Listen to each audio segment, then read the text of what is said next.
Chestnuts roasting on an open fire, etc., etc. Good to have you all in. It's the Christmas Whiskey Novice Christmas specialty thing. And really, as I was just saying to my guest there, it's more about a drink with the lads rather than a Christmas special. So I'll see you on the other side of this.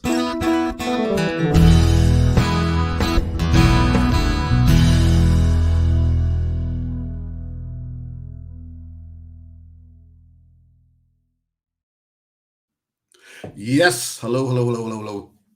It's good to be with you. I'm sure we will gather a few in as time goes on. Lee J's already in, Donner Pass, Tim is already in, and Hellswed, Helen, and probably, hopefully, Andy as well. And so good to see you. I'm currently sipping on a little dram of something which I will discuss later on. I will be dipping into samples again. I will, and I've a few set out here. Radek is in. Radek, hello, my friend.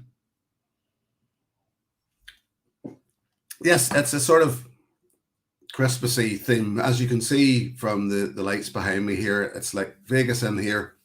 I've went to all this effort, so there better be a few in. And I just literally wanted to I'd like to do something at Christmas. So I thought, well, I'll tie this around December's live feed. And this time round, I thought I would do it with a few friends. That didn't necessarily sound right. I thought I would invite a few friends. There's a few other guys in. Pete Head's just in. Frank, hello, my friend. Mark Slinger, John McAllister, Connor Smith. I know there'll be people come in here tonight, and they'll come in and they'll come and go. I can tell you now that if you speak Northern Irish, if you understand Northern Irish, you'll do well here tonight. If you don't, we are speaking English. Trust me, it's just our version of it. That's just our version of it. And there's going to be, chatting. David Owens in. Good evening, my friend. Look, I'll just bring in the guest because otherwise I'll just blather on. And we can't even bother with that. Whiskey Wanderer, I almost missed you there, my friend. How's it going, buddy? Multi-mission, Menno, hello, buddy. Lee J now has the kids to bed, it would appear. So look, there's a few in here. I'm going to start knocking off mutes, and I'm going to invite the boys in, and I'll let you know who they are once they're all in. And I'm not going to bring them one at a time. Let's just bring them on. Here they are. There we go. Good evening, my friend. Hey, Matt. Evening all. See, Evening. massive build-up, and then the Northern Ireland crew. Couldn't have asked for better. Hallion Battalion. Hallion. Hallion. They're all sober. I'll tell you what I'll do. I'll introduce you so as people know, because this is sort of also tying into what I've been trying to do in the last couple of months, which is putting faces to names, because there's a lot of people I certainly have found over the last however long of knowing the whiskey community, of people you get to know them and you feel like as if you know them, and then whenever you actually see them for the first time, it just seems strange to you. I don't know, maybe it's just me. Anyway, we'll start at the top. North Coast Drams, Tony, hello, my friend. Good evening, Tony. People might still remember you as Drams and Draws. Yes. Because you were Drams and Draw up until this year, pretty much, and then you changed this year. Yeah, I just realised I wasn't posting anything really cigar related, so everybody was going, well, what's the Draws all about? Well, it made sense. That was the thing. It did make sense at the time. Yeah. And it was, the thing is, you've actually, out of us all, actually, I think I've known you personally the longest, because you and I met actually almost a couple of years back now, just whenever you landed at my door with a mask on. And gloves, don't forget the gloves. Aye, a mask and gloves, that's right. But, right, we'll move on. I'll leave you there, Tony, and we'll get back to you in a minute. I'll move on to Big Al. Al, we know you. Neil. Whiskey Straight Al, I'm sure most of us know you by now. How's the form, big fella? Well, out to talk now, yeah. I feel this. The barb's not too bad. You know, it's getting near Christmas, and I'm looking forward to a bit of crack with the lads here tonight and having a good old Jimbo Crimbo, you know. Why did you not tell me that? I could have called it that. Jimbo Crimbo. You know, That's next year. That's for next year. Next year. I'll be back to you in a minute. Neil Laverty. Now, the thing is, you've just put it on there as Neil. You should have went full on Neil Laverty, mate. Because a lot of people in this chat will certainly know your name because you're I could nearly go as far as saying you're a well-known barfly by now. Would you say that? No? I'm not so sure. Not so sure about that. Well, No. I didn't have a nice name to call myself like the rest of you, you know. Just Neil. Just stuck with me name. We could make one up for you. Just name. That's I it. could easily make one. I still drink whiskey like the rest of you. I'm going to call you Marlon the rest of the What's night. that, Jim? We'll call you Marlon. Not Marlon. Oh, Not thanks, like Marlon Brandon. Brando, but Marlon. I've been called a lot worse. I don't like that. And Whiskey Works Graham. And yeah, again, mate, your name's sort of becoming a bit more synonymous with the barflies because I think this is the thing. Just you're either known in a chat room or you're known through Instagram or people pick up a name, I think, and then they get to know you. And this was why I wanted to sort of draw some of you boys out because it's this thing where I feel like as if I get to know people, and then whenever I actually whenever I meet them for the first time, then I get to know them. And thankfully, especially with you lot, what I've discovered all along is that they're even better than what I thought they were whenever I actually meet them, in real life. Well, you're going to tell me I'm kissing ass here, and I am kissing ass a wee bit. But we're among friends. And honestly, tell you what I'll do before we move on. Internet date. Quite a few, this is the internet date, isn't it? There's quite a few more people have come in here. Who did I see? Daniel Vermaas come in. GB is in. GB, that's a new name now. Gav Strams. David Owen has seen it earlier on. Whiskey with Molly. Ben, good evening, my friend. And then the chat goes on. Luna Aaron is in. So yeah, good to see people in, trying to understand what is we're talking about. Should have had an urban dictionary in the description somewhere. Some sort of urban dictionary, yep. And the thing is, we haven't actually said anything yet that doesn't make sense. That's true. In my head. It's only been 8 minutes. And Daniel Vermaas, I mean, believe this or believe it not, he says he's even better in real. So there you are. He's another one that can add to the list, and I haven't even met him. So anyway, I'm sort of a bit lost now because probably what we did was we met too soon because we've done all our chat. You should have been in the green room, folk. It was incredible. Unbelievable.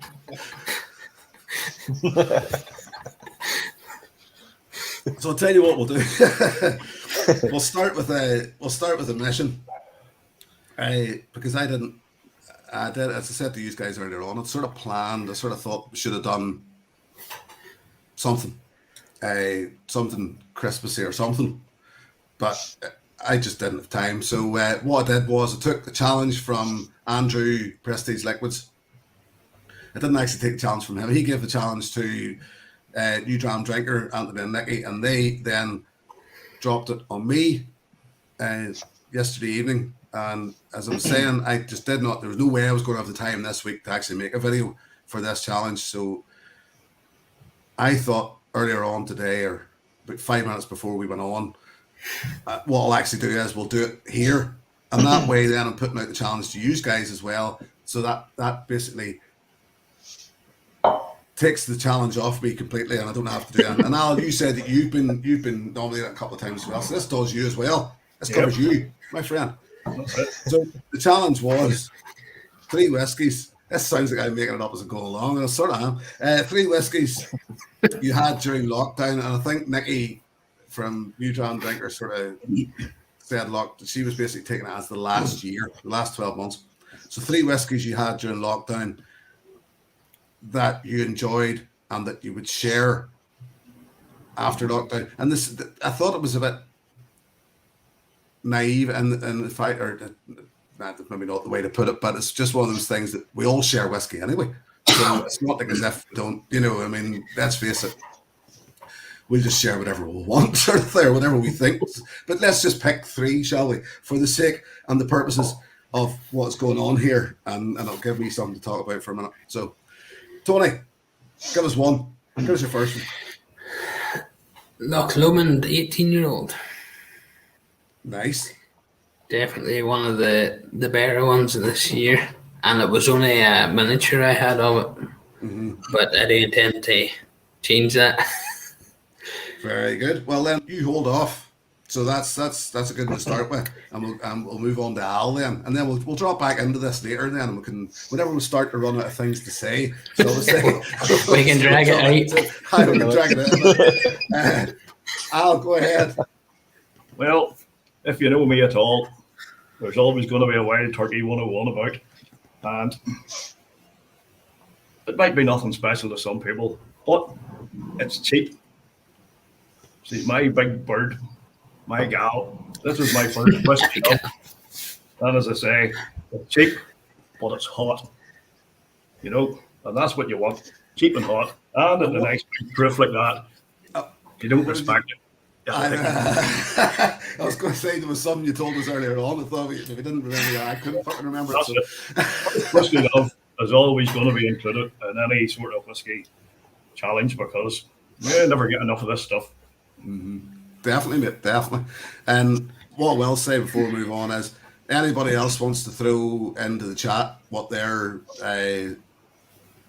3 whiskies just that they had during lockdown that they would share after lockdown. And while I remember, if you've got any questions for these Muppets, just fire them in there because it'll keep things moving on. It's a bit like there's a hint of the Muppet Show going on here tonight, but I'm animal.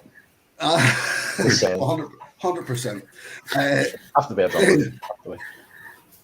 Dave, give us your first shout, mate, for a whiskey you had this year. Sorry, before you go on, Neil, actually, before you give us that, we were talking about this recently. We've said it before, say it again. What you keep a very small, and I like this. Actually, I think this is a very clever way of doing things. I know. You keep a very small collection. You buy a bottle, you enjoy a bottle, you drink a bottle. You maybe have a couple of bottles, couple of 3 bottles, you enjoy them, and then you move on and buy something else. And it's like, why the hell did I not think of that? I genuinely mean that. So give us a bottle, mate, that you bought or you had during lockdown that you would share happily.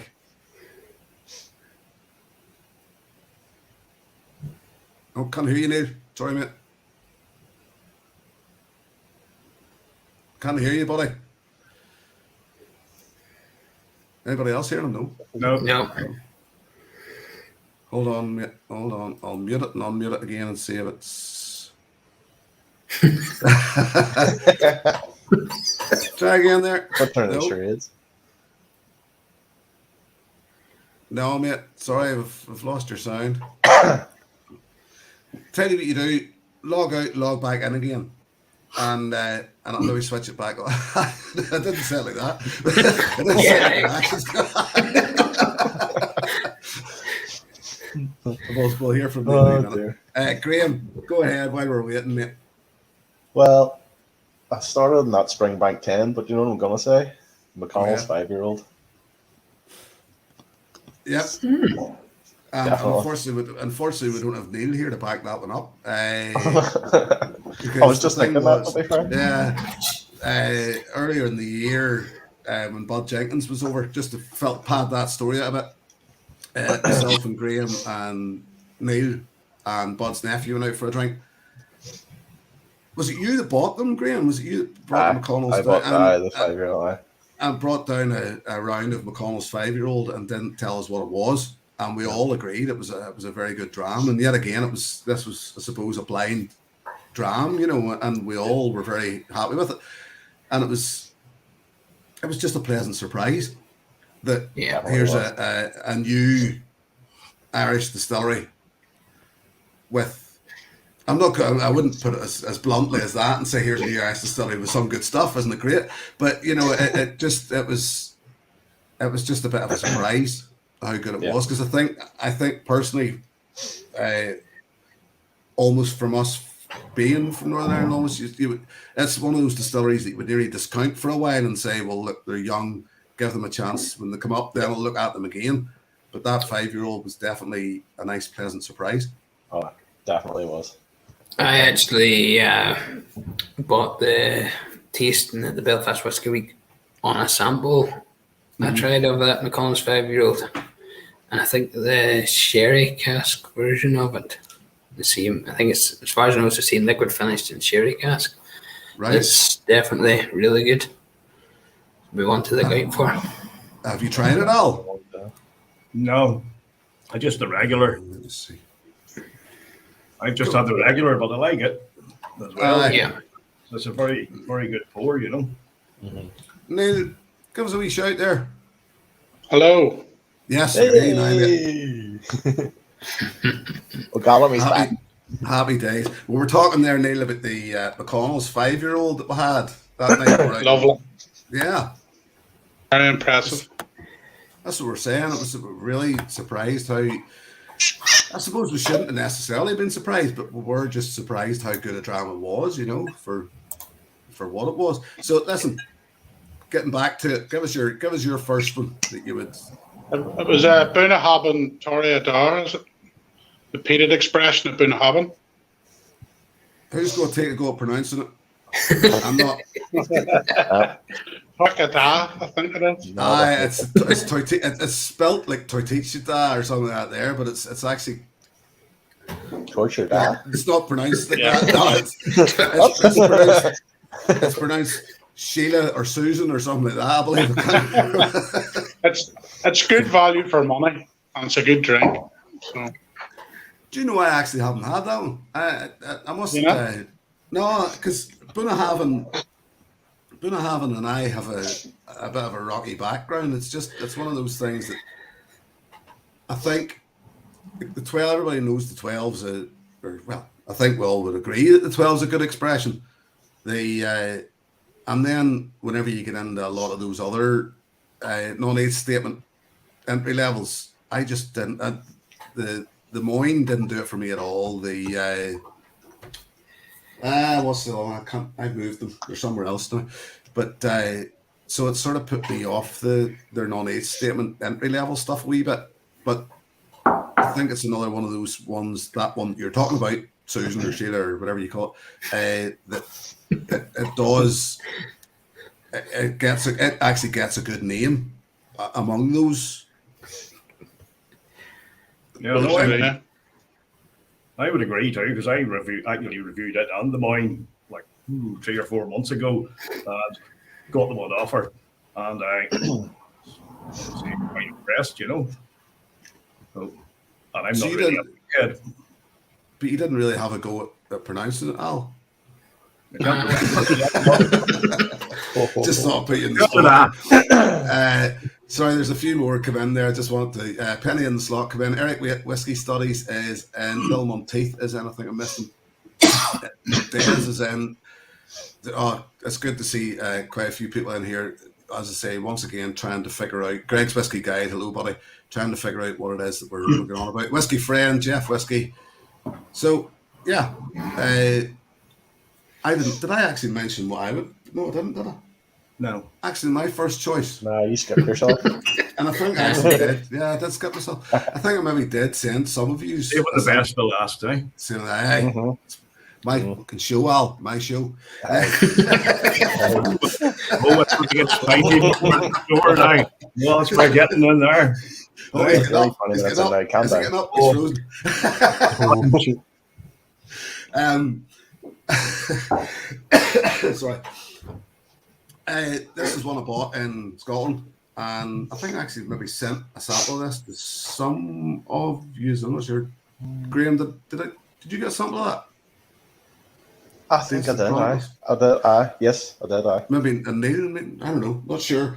It wasn't me, Alex, anyway. Not yet. Oh, not yet. That's come with your Christmas card. Exactly. You're the only one that gets sent a hinge. Oh, only you. But that Deanston Chronicles is actually a blend, I think. I can't even remember. I'm not 100% sure, but I think what it is a blend of past master blenders or master distillers through Deanston, and they basically just took a cask the whole way through and then just took a thread the whole way through them, and it's incredible. It really is. And if I haven't, Neil, Tony, Al, if I haven't sent you a sample, I'll definitely keep a wee bit aside for you, like, because it's weird. I actually have a whiteboard in the kitchen. I know you complain enough, Al. You know you'll get it in the end. I have a Christmas card also to get the samples. I have a whiteboard in the kitchen with a list of names on it that I have to send samples to, and there's a few in this in the chat tonight. I was like, I have a fashion of doing this now, and it's getting ridiculous. Where it's like, right, I'll wait until I got a couple there, and then I'll send out all the samples at one time. But then a couple becomes 5 very quickly, 5 become 8 very quickly, and then it just, that list is like, crap. Why is the postman, charging me? Anyway, that's you know what's bad whenever you've got a whiteboard to keep it in order. And they actually do need it, Tony. I really do, mate. It's not the inside of my head's like a whiteboard, but somebody's been at it with a rubber already. Somebody's wiped it. Jason Bradford's in, Molasses Mike. So good to see you all in, people. No, look, now that all that. There's our first pick, and we've done something there to get things flowing. That's what it was about. It's just to get things flowing. So I'm going to have a wee sample. And as anybody that watched my blind that I did the last time, not last week's with Roy, that was a different story altogether. I will not mention that. The one that I did last on my own channel, Tony sent me a Ben Nevis, and I fell in love with it. I fell in love with it blind. And we all shouldn't fall. You were going to say you fell in love with Tony there. It's like, and as we all know, you shouldn't fall in love with some blind. Like, really, love is blind, but marriage is an eye opener. I was going to say, marriage has happened that way, isn't it? Neither blind or behind, is this? Is that? That's the one you had. That's the one you had. Elfie, yes. Yeah. And this was a Tindem exclusive. Yeah. Oh, Tony. Bad man. That's incredible. I really am. I'm a Ben Nevis convert. Like, it's just so hard to get anything other than the 10-year-old now, and even it's a bit of a struggle. I have another couple of Ben Nevis I've yet to crack open until I'm through them. So whenever I do, I'll send you a sample of it. See if I can convert the rest of these. Well, Jim got me on to Campbelltown, so not hard. That is just it's buttermints and all that. What is it called? Werther's Originals, and it's just so creamy and yeah. Oh, you could live in that. I actually think I preferred the Adelphi to that one, but I guess it's just more of the sherry. In fairness, because I had, there's a couple of weeks between them, obviously. And like it's a bit of a strange maturation. 8 years in oak casks, so that's a bit. Yeah. Obviously, I would imagine they're just talking ex-bourbon then. Yeah. And 3 months and an octave, but it doesn't even say, but I don't know. It's just, there must be something in their new make spirit that makes that. I think the other one I have is a Carnmore. 6 or else 8 year old, and then I have the newer Ben Nevis 10. I forgot that this was actually coined the last time, the Whiskey Nevis. That's what it became. That's how much Daniel knew I enjoyed it. That's right. That is class. It's just, I honestly wish you could share this with me, boys, but I mean, Tony only sent me one, so it's, Maybe What are Neil, you on? I don't know. Maybe Neil. I had to say, Neil, what are you on yourself? Oh, you were on the 16, Kilkerran 16. I'm just about to pour it, yeah. Kilkerran 16.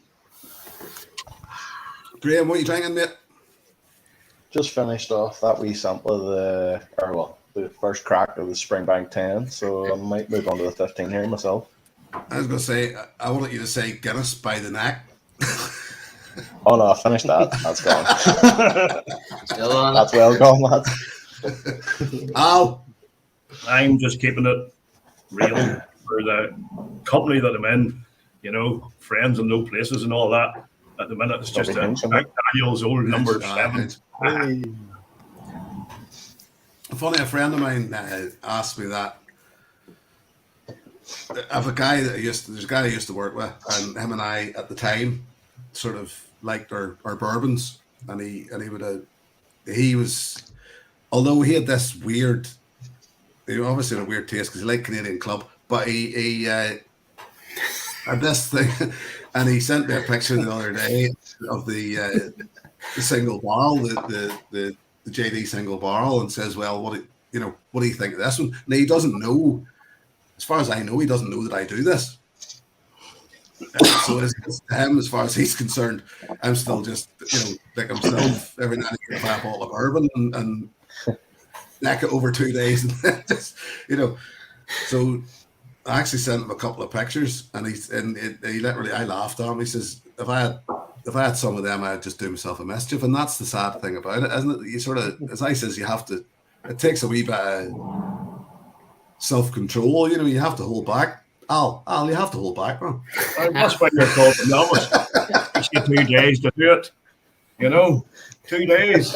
Cheapskate. Actual fact that single barrel, I refrained from buying it for once, is on offer in Tesco at 25 quid. I seen that. I think that's why why I walked past it. I do not know. I think that's why he bought it. In fairness to that mate, man. And as I says to him, because it was you, Graham, who had sent me a sample of the barrel proof, which is, and as I says to him, yes, the single cask not actually, as JD goes, it's not a bad bourbon, like it's not a bad, but the barrel proof just blows it out of the water, like it's. And I actually lucked out. I got that for, I think it was £45 on Amazon one time. I haven't seen it that low since. Do you remember whenever we could get whiskey on Amazon? Remember that? I know. I know. What the hell? Weirdly, you still can. You can get, I know that's the thing. You still can if you know where to look, but it's not getting the ones that I want, unfortunately. Sometimes. Yeah, most of them does not post. Yeah. Aye, that's right. You go and look, and you click on it. You think, oh yes, this is a good deal. We do not deliver to your location. Do not send to Clay Huts. Sorry. Across the room, So who did I see? Chris Malloy said, "Chris, how are you, my friend?" Yes. So that's been a bit of a blather going on. We know what we're all drinking now. We've talked about it that long. We've pretty much moved on to the next one. I'm actually not drinking my Nevis yet. I'm still on the Redbreast 12-year-old. Oh, nice.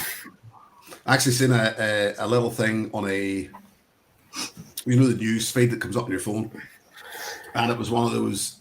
The Redbreast 12-year-old popped up as one of those whiskies to drink neat, basically one of the easiest whiskies to drink neat, and I would have to agree. I mean, it's. I have to say, I was disappointed when I first opened it compared to the Pars John's Lane. Oh, it's disappointing compared to Pars John's Lane. There's no denying that. I mean, but now that it's been open a good one, it's definitely better. I would still say that John's Lane trumps it for me. Like, I'm with you now. It becomes a better whiskey. There's no denying that. Yeah. It'll stand the test of time, but as I alluded to in one of my latest reviews, is some of those whiskies, they've been there for so long and they weren't challenged. And now you've got all these array of whiskies coming out from new distilleries and stuff, and it's challenging them. And you know what? A lot of them are surpassing what we once thought was really great. And that's a good thing to see, because hopefully it will encourage them to up their game, and maybe 40% will be 43, 46, you know. That's a very good point. And now, it's what Will said about it is, it's one of the best whiskies on them. I would say it's one of the best whiskies on the market at 40%.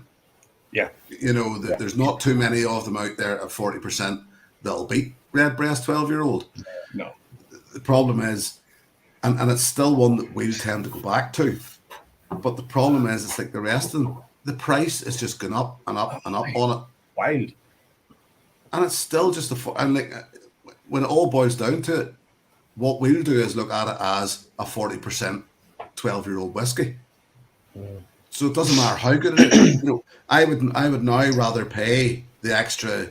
Like it's 45 quid a bottle now, pretty much, for Redbreast 12. I would rather pay an extra tenner and buy a John's Lane at 46%. Yeah. Oh, John's Lane is just, you can't go wrong with it. It's just brilliant. Really is. Well put. Yeah, you people want to go out and buy one now, and I've no money. See, I've already seen the wife coming in and giving off me a couple of times when I was in the green room. I've actually got, I think I'm up to 3 bottles now, and I haven't bought any of them. They've been gifted to me. So, lovely. Oh, aye. Here, can we share friends, please, Tony? You hear that, mate? I didn't get a Christmas card from you, Al. Sure, there was one on the way in the morning. But no, that's summer, and I don't care what anybody says. Me personally, still, Middleton Distillery. Dogs trying to get in. Just have all that. Just I still think I would actually quite happily leave Middleton Distillery with all the single pots still, and say, look, you keep making the spots and the Redbreast and the you know the very rares and all that, because they're damn good at it. And everybody else is trying their hand at single pot still.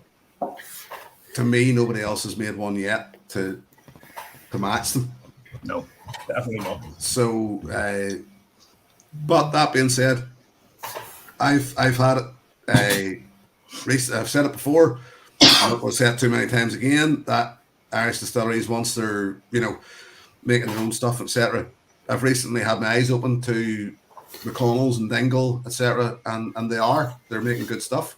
So it'll be interesting to see now. They know what they're doing.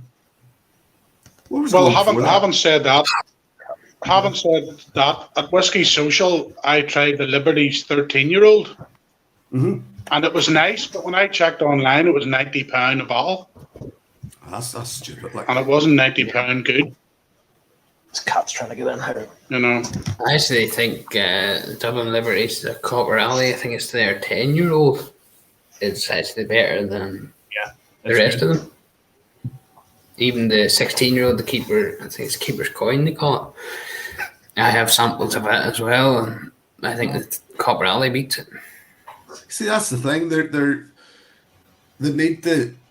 There's some of these that they've got, and they're overaging them. I'm convinced that they're overaging them, and then whenever they get them, even at a good point, then they're maybe actually finishing them. And it's just it's to me, sometimes there's an awful lot of examples out there where leave it at a good place and make your money on it for a while, and then maybe extend that 16 out to 18 or 21 or something like that there, and you'll hit a sweet spot again.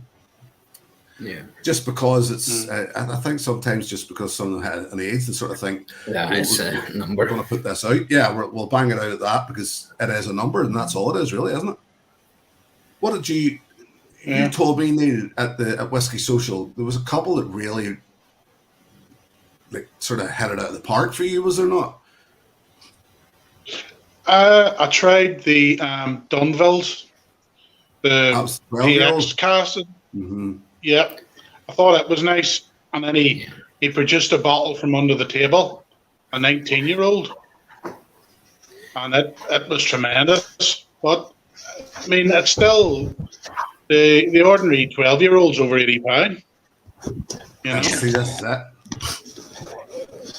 This is it. It was lovely, but is it £80 worth? That's hard to know. You said to me it's not even their spirit, really? No, it's still old Cooley. So it is. Aye, the Dumbles. Aye, the 12. Aye. It's still cool. Yeah. Sorry, David Owen saying here, like, how much people pay for it?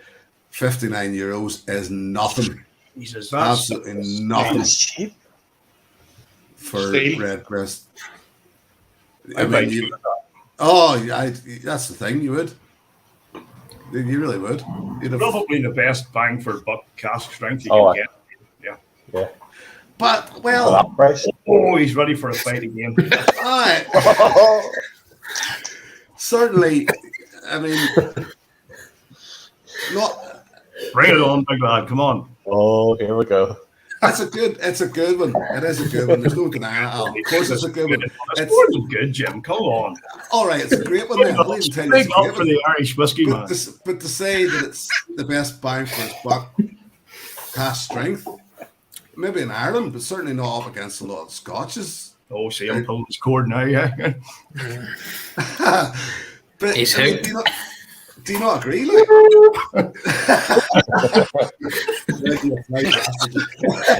Go for round two. I'm going. Yep. No, there's definitely some of the Scotches that are right up there. But See what happens when you talk shit. I see. Joking. which of that? I didn't even have to move my lips there. But, You've been prolific there, Jim, eh? sure. That's why you can't see my right arm. I'm working them for. Here, that's a long arm. Those little Irish voodoo dolls. I've actually got one of them down here, and it's one of my picks for the three. So, Very good. so Sorry, actually on your side. I know. Listen, it's just one of those things that I love. As I said earlier, love Middleton. Irish whiskey in general, overpriced. It's that simple. Oh, yeah. It's just overpriced. I honestly think there's no other way of putting it.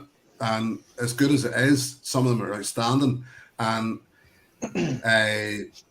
Greg, who's in here, Greg's Whiskey Guide, Greg's love and taste for some of the subtleties in Irish whiskey, he's always been on the money for me and nailed it. And actually changed my opinion on a lot of them, but they're just overpriced. Here's a fine example of it. Oh yes, The new 12. Jeez. You're ready down that bottle. I really bought it yesterday. A few samples, not to them like Harry Hallion that never sent me a Christmas card. But yeah, it's like what, 70 quid for a 12-year-old.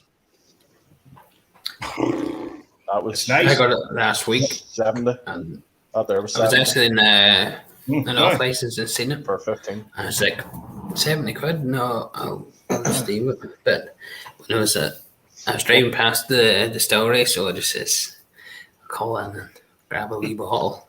See What what See, I think that's where we're hooked now because they're back. Distilleries are back here. They're you've got your hinge going. You've got like Cologne and all down there, and you almost feel obliged to buy something. Yeah. And I wouldn't mind, but yet again, that's not their whiskey, And I'm not. It's just I know I keep bringing it up, but it's just I just think they're putting the arm in them whenever if once Hinge can prove themselves, I don't doubt for 1 second that they'll compete with the rest of them, but until that point, I'll not buy another one because that single box We both agreed on that. oh man, I won't even review I it. have to agree on that as well. It's just not even reviewable without getting excommunicated from Hinch completely. You know, I just what I must actually do is just give the rest of it away as samples to people that I don't like. I've already got a bottle. Al, you're getting it. I didn't like it. So. Oh, I didn't like it. I like this one now, but thankfully I sort of got this gifted after me, so I didn't have to go and. The problem I have is I've tried that Amarone casket or a cast strength, so I'm going to be disappointed. I would say when I try it at 46. The only reason I was interested in it was because I'd heard from being down at the distillery a couple of times and speaking to people when they were, you know, tasting it as it was coming along and was saying like it's really, really good stuff. So I was excited when I saw that it was coming out. But then when I saw the price, that excitement went. Yeah. You know, that's the thing there. As Graham's pulling up a bottle of Springbank 15 and saying, look, that's the same price. Now, the thing is, there's a family member. I get this. It wasn't a debate. It was just I'm moving on. This was one of the other ones I missed out on the last time in the blind challenge. It was the Long Row Red, 13-year-old. This was from Stuart Whiskey Whims. And I was looking forward to this. I actually was hoping it was part of the blind challenge the last time. And then I felt as if I'd been let down a bit by it not being in there. So that's why I wanted to try it tonight. Yes, I was discussing with. I was going to tell you who it was, but I'll not because I'll not share. None of you would know him, but I'll not name him anyway.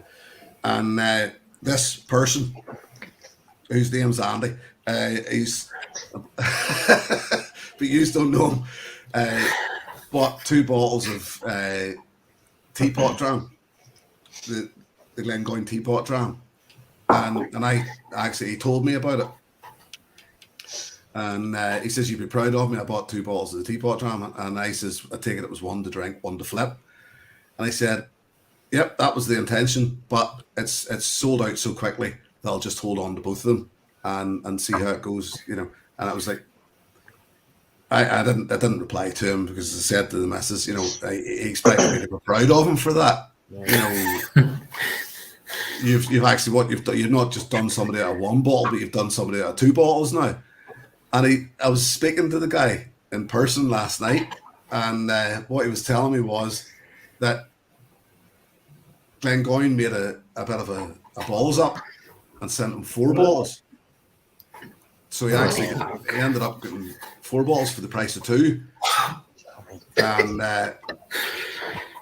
so I sort of like my eyes lit up whenever he told me this, and he went, he says the wife laid the guilt on me and maybe send the 2 of them back.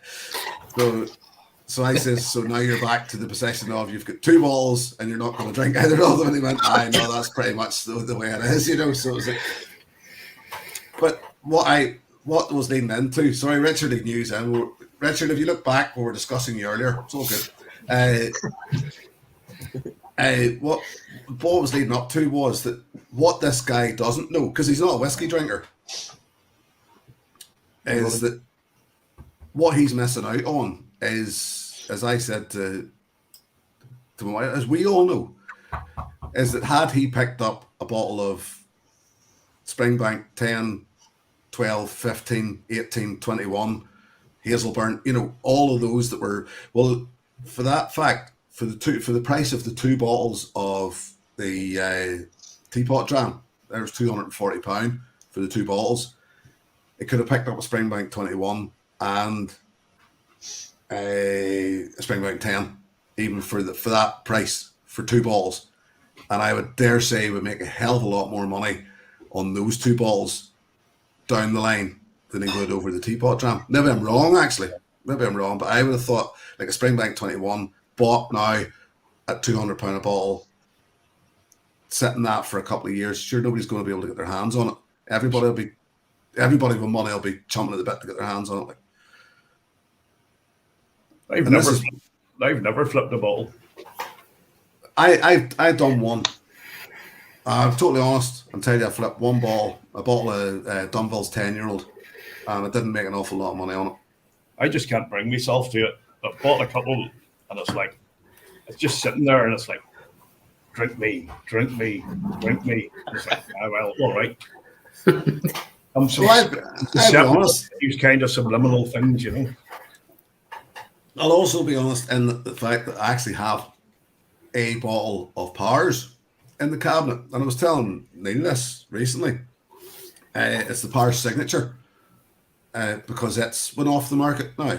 And I actually seen a post from somebody saying this now off the market, but it was a German distributor had it, so I bought a bottle at a really good price, and it's in the box in the cabinet, and that's where it'll stay.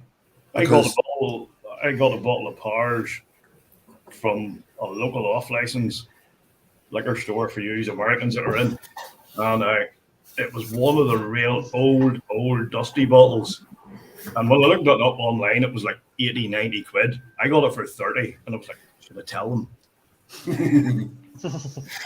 But then again, I thought, I'll go and keep it and sell it. And then 2 days later, it was, right, got to try it. Really nice, but I just couldn't bring myself to keep it. It was like, I needed to see what this tastes like, you know.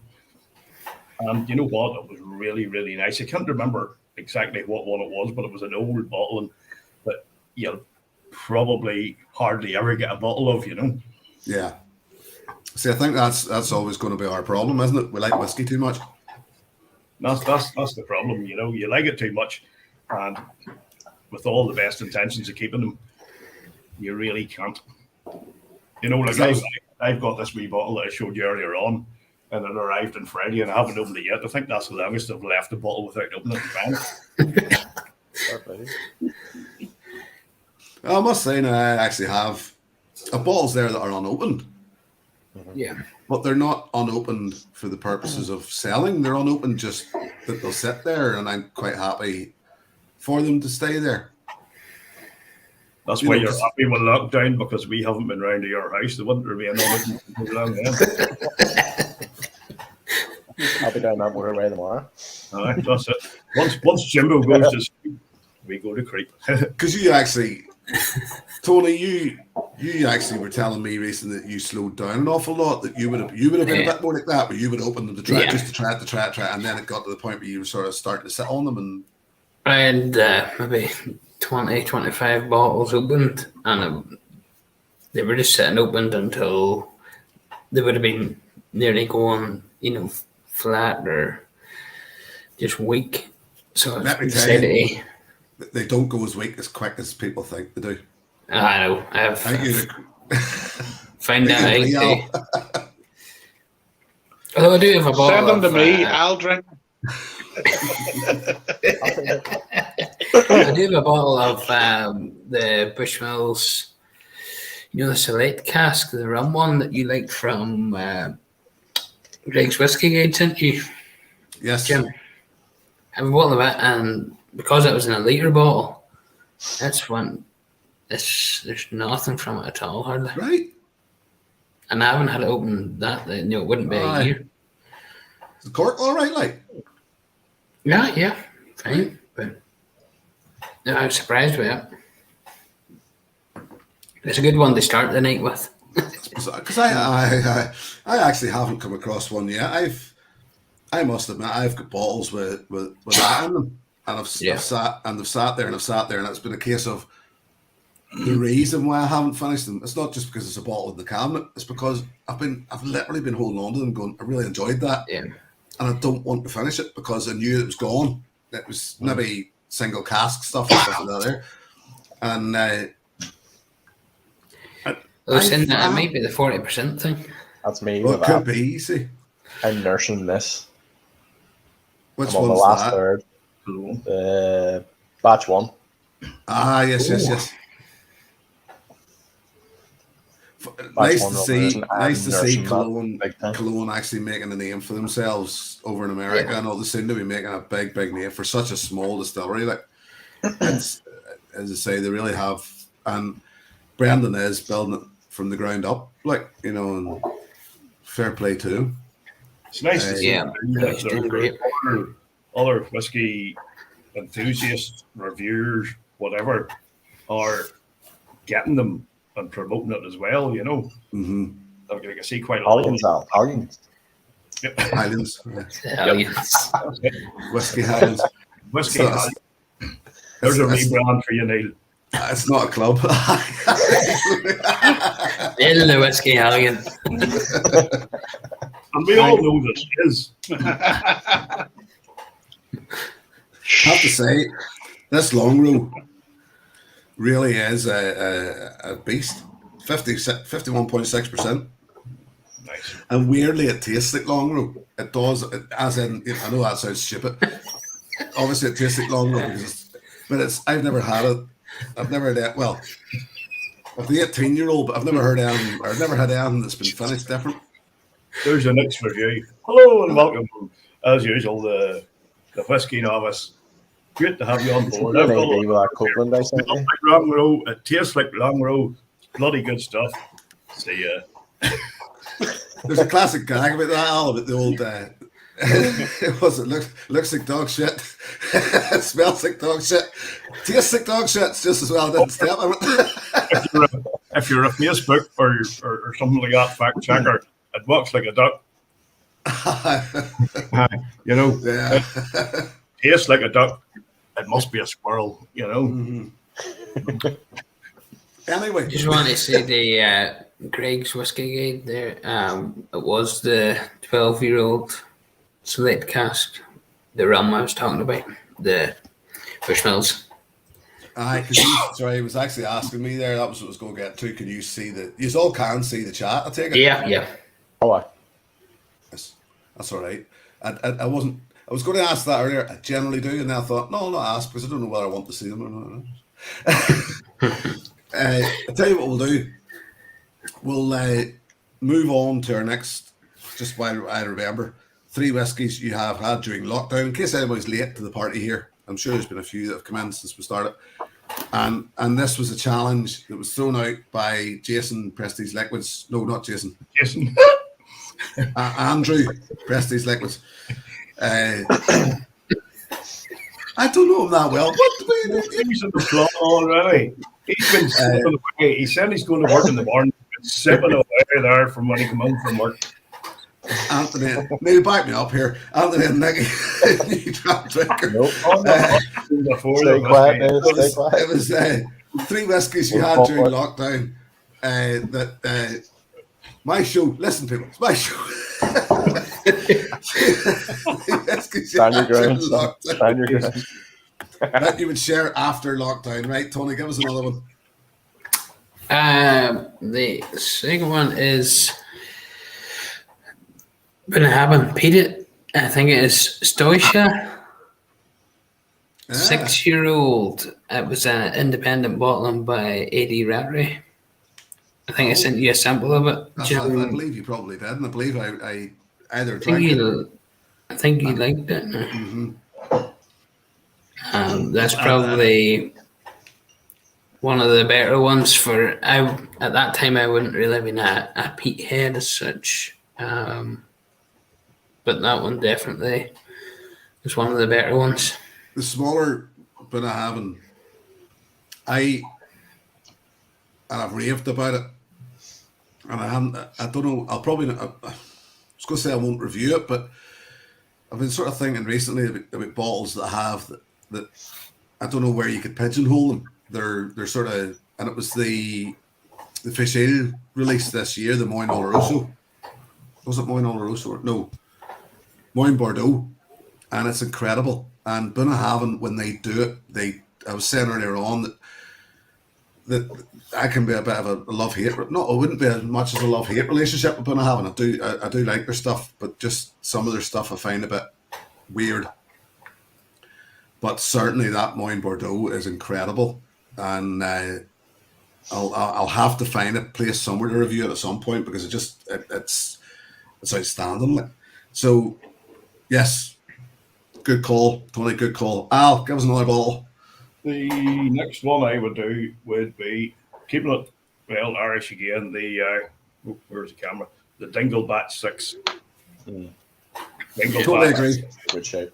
is just a fantastic dram.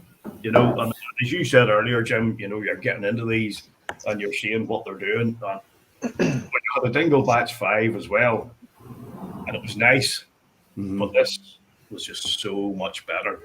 I was really impressed. You know, I did a review of it, but, you know, open this transparency, they sent me the bottle. And this is what, well, I'm going to say this is what I like with Dingle. Once you sort of get a name for yourself or something like that, you know, some of them catch on and they'll send you a sample. Dingle will send you a bloody bottle. Aye. You know, and that's like, you know, and Had they mistaken you for somebody else or what? well, I put on a big long beard and a hat and stuff, you know, and they called me Whim or Jim or Whim. No, I tell you, I'm just saying they're very generous. But no, I agree. Any judgment, Yeah. you know, Because that bottle, that was a clap. it really is. Because I was actually my sister for my birthday there the other week. Didn't. It's one of those things. It's like somebody says, you know, buy him whiskey. Well, what the hell did they buy him then? That sort of thing. You know, what do you? By the way, where the fuck's the camera?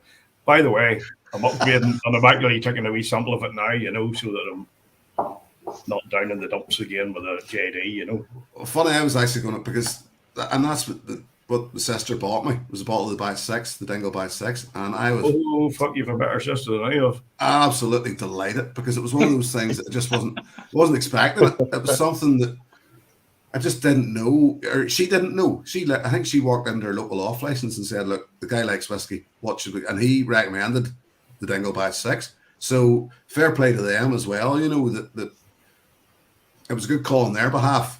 And I was delighted, and I opened it there and then in front of her, and it is. I totally agree. It's a class dram. It really is. And you know what? Right. Bear in mind, you all know I live in Hallion, which is the sticks, like bloody sticks. You know. I walked into my local off license. You knew the story, Jim, that the guy that owns a local store. He filled up his off license. He's getting into whiskey and stuff, and I hadn't been in there for a couple of weeks because not that it was isolating. It was just bollocks and I was at home. And what did I see? Right there on the top shelf. Blue Spot. Strength. And there was a wee girl stacking the shelves. And I just walked in and went, fuck! And she's like, you know, who's that? And I was like, and it was because I wasn't expecting to see it because it's bloody hard to get. Yeah. It was just because it's hard to get, and it was there. And it was like, it's Christmas, I can't afford the damn thing. You know? And I'm like, oh. Apologies for the language, folks, but it's Al. You know him well enough by now. What do you mean apologize? It's funny. I thought he toned it down a wee bit. He has. I've been very good so far. A mate of mine actually sent me a picture recently of him standing with a bottle of Blue Spot in his hand. And he says, "Have you tried it yet?" And it was like, "No, I haven't actually, because it's just I'm the same. I just haven't actually got round to it." And it's yet again. Well, actually, I think it's not a bad price, but it's still a 7-year-old whiskey. Like so it's dear enough for a 7-year-old whiskey. But what they're doing is they're playing on the name. Mm-hmm. So they are, like, you know, of course they are. What, 15? It was expensive. But the Blue Spot, for being less than half of that, is nearly 3/4 that price. And the thing is, too, it's what gets me is you go into a bar and buy one and look what they're charging for a dram of it in the bar. Tell you a funny story. Go ahead. It was great. What was we going down for? We were meeting up with the wife's cousin and our other half to go to some show in Belfast, and the Red Spot had just come out, and I hadn't really seen anything about it. Damn it, I can't remember. Was it John Bishop? Yep, mm-hmm. John Bishop. When he was in the Odyssey, we were going down to see him, and so Eamon went up to the bar and he says, "Right, Al, what do you want here? You know?" And I said, "There's the Red Spot. I haven't seen it before." And he was saying, "You bastards! I'm not letting you fucking order a drink again." Sorry again for the language. That's all right. But We all know you know. that's exactly what he said to me, you know. But at least I didn't have to buy it, so it was all good. Because I actually was gonna, and I mean, Neil will tell us a funny story about Bushmills American Oak. It's not that funny. I was thinking exactly that. Exactly that. I haven't heard this one yet. That was a funny story. Go ahead, Neil. I'm not telling you. Come on. What was the last time we were out in the Duke of York? Mm-hmm. I started with a Guinness. So then I ordered another Guinness, but I seen the Bushmills with the American Oak, the Virgin Oak. So I said I'll try one of those, and it came to £15. She charged me £10 for a measure of it.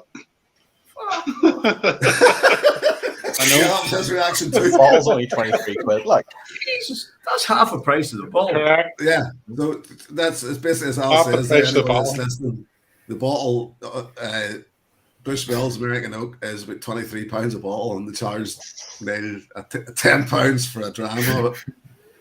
A gram of it. Welcome to Belfast, ladies and gentlemen. This is why doing drinks this way is much more cheap. Right, Neil, give us another bottle then that you picked this year. Is it Bushmills American Oak, perchance? obviously, that's the thing. That's the thing. No, I'm not as far down the line, don't you have to remember, but for me, I got a bottle there and I ripped through it, and it's the first one I've ordered another bottle. Well, I haven't finished that one, and it's actually Glen Scotia 15, which I think is quite a good, reasonably priced 15. Yep.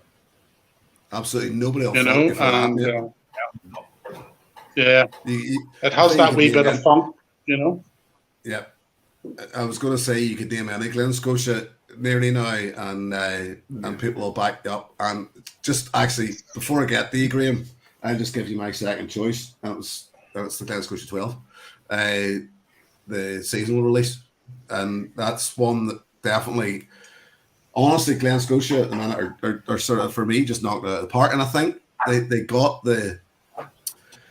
I said it before that I think they sort of were riding a wave of popularity that was wrapped around Springbank and Kilkerran. But I think then people realised very quickly how good Glen Scotia was as well.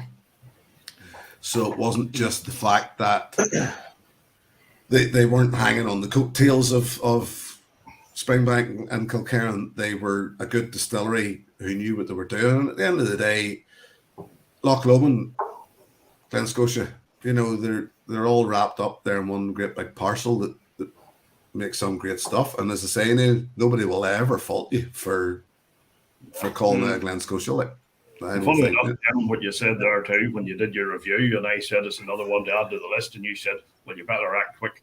Well, I can't because I've no fucking money left. But I got a wee sample of it. And there you are. So it was like, I was happy days, you know. In fairness to, Looking forward to trying it.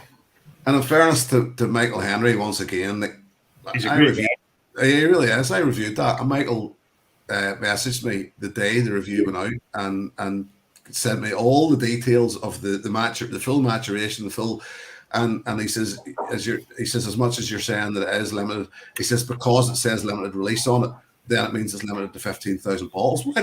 He said that in such a way that it's a case of almost, well, if that's limited release, that's the number that it'll go to, sort of thing, you know, that it'll be. And I don't know, no, I was stupid. I don't even know why I didn't ask him before I did the review, because I knew that Michael would have just given me any of the information I'd asked. Yeah. He's so open about the whole Actually, thing. because like when I've reviewed a couple of Loch Lomond's, he's been on straight away the same. Thanks for the review. You know, like he actually invited me down to the golf tournament up on the North Coast and stuff like that. But who would want to go to the North Coast because Tony's up there? Yeah, it could be worse, to be fair. No, it wasn't because of that. I'm just joking. But it was like I just didn't sit at the time because I was going somewhere else, you know. I was actually going to Florida at the time, you know, Florida and Port Rush really. Same place. Aye, what do you mean barries? Like, it's got barries. Not anymore. No, sorry, I have barries. Tony, you can send big old samples to me. I'll take them. I love you, really. I know it. This might come out wrong, Tony. I do love you, but you're the Mickey Mouse of the North Coast. Oh, that's harsh. That's harsh. How to make friends and influence people with big Aye, sure. Mickey Mouse is a big draw. Northern Ireland edition. We might as well have one in Northern Ireland. Please don't unsubscribe, Tony. I love you. Can you mute him there, Jim? 10 minutes too late. Anyway, Graham, give us your next bottle of it. I'll tell you. Make it one that you've opened. Oh, no, Iron no. Port cask. Oh, Port yeah. cask. I haven't actually tried it. Has to. Yeah, Hold on.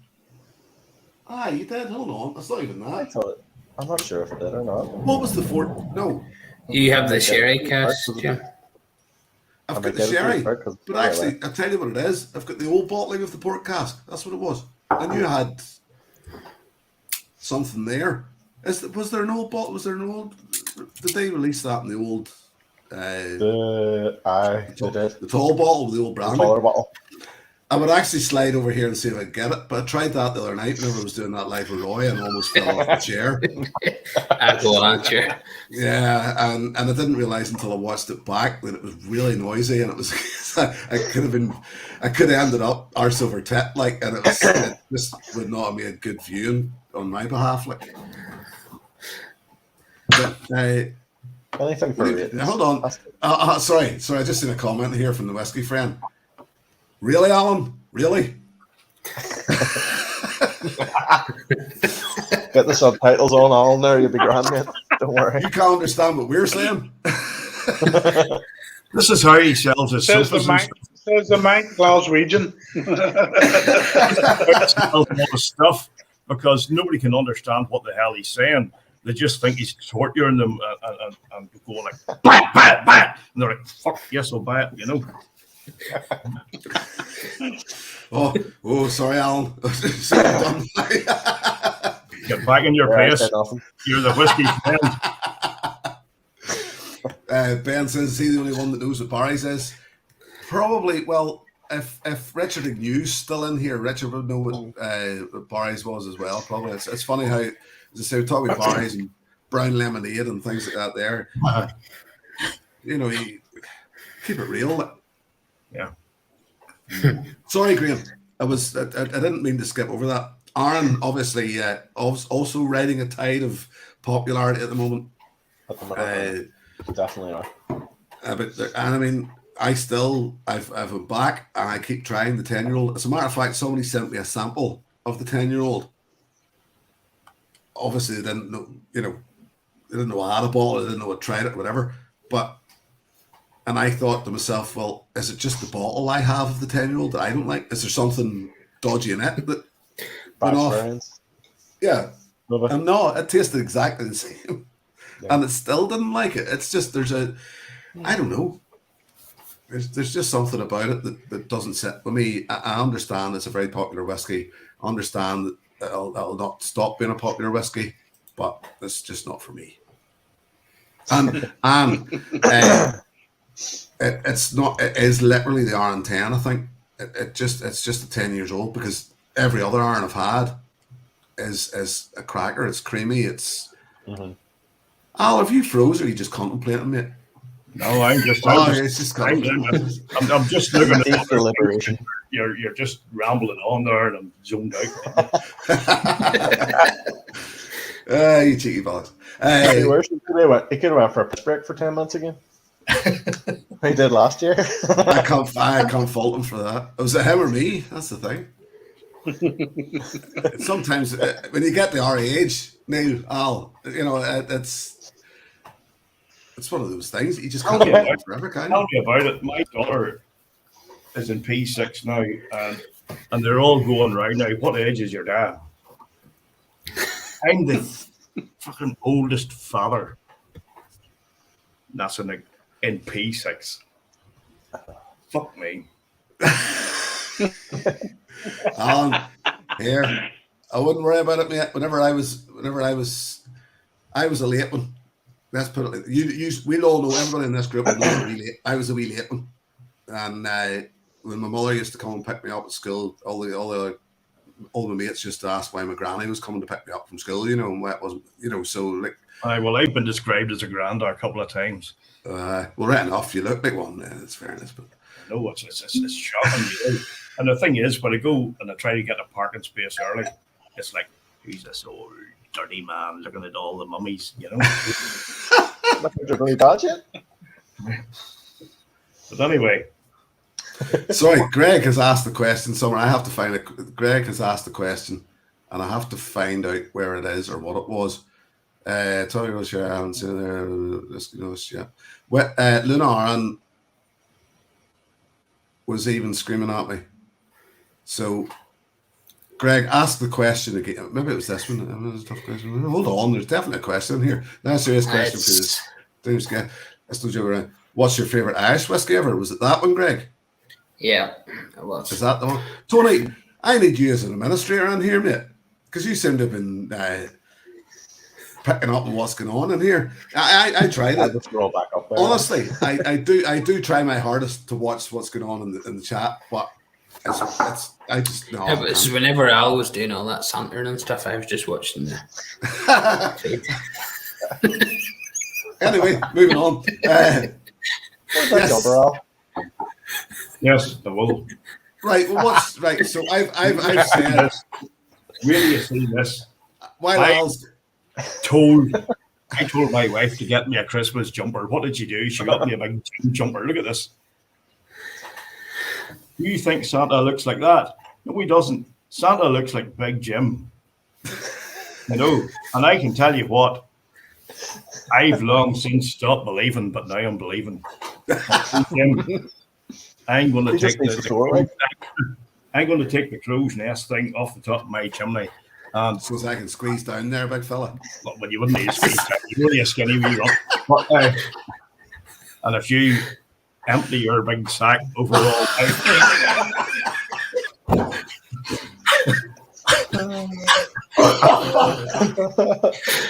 I was full of whiskey. I just like Ali's off YouTube. That's it, done. That's it. It was fun while it lasted, folks. Thanks. And it's full of whiskey bottles. You'd be my forever friend, and nice knowing you. And up yours to your YouTube channel.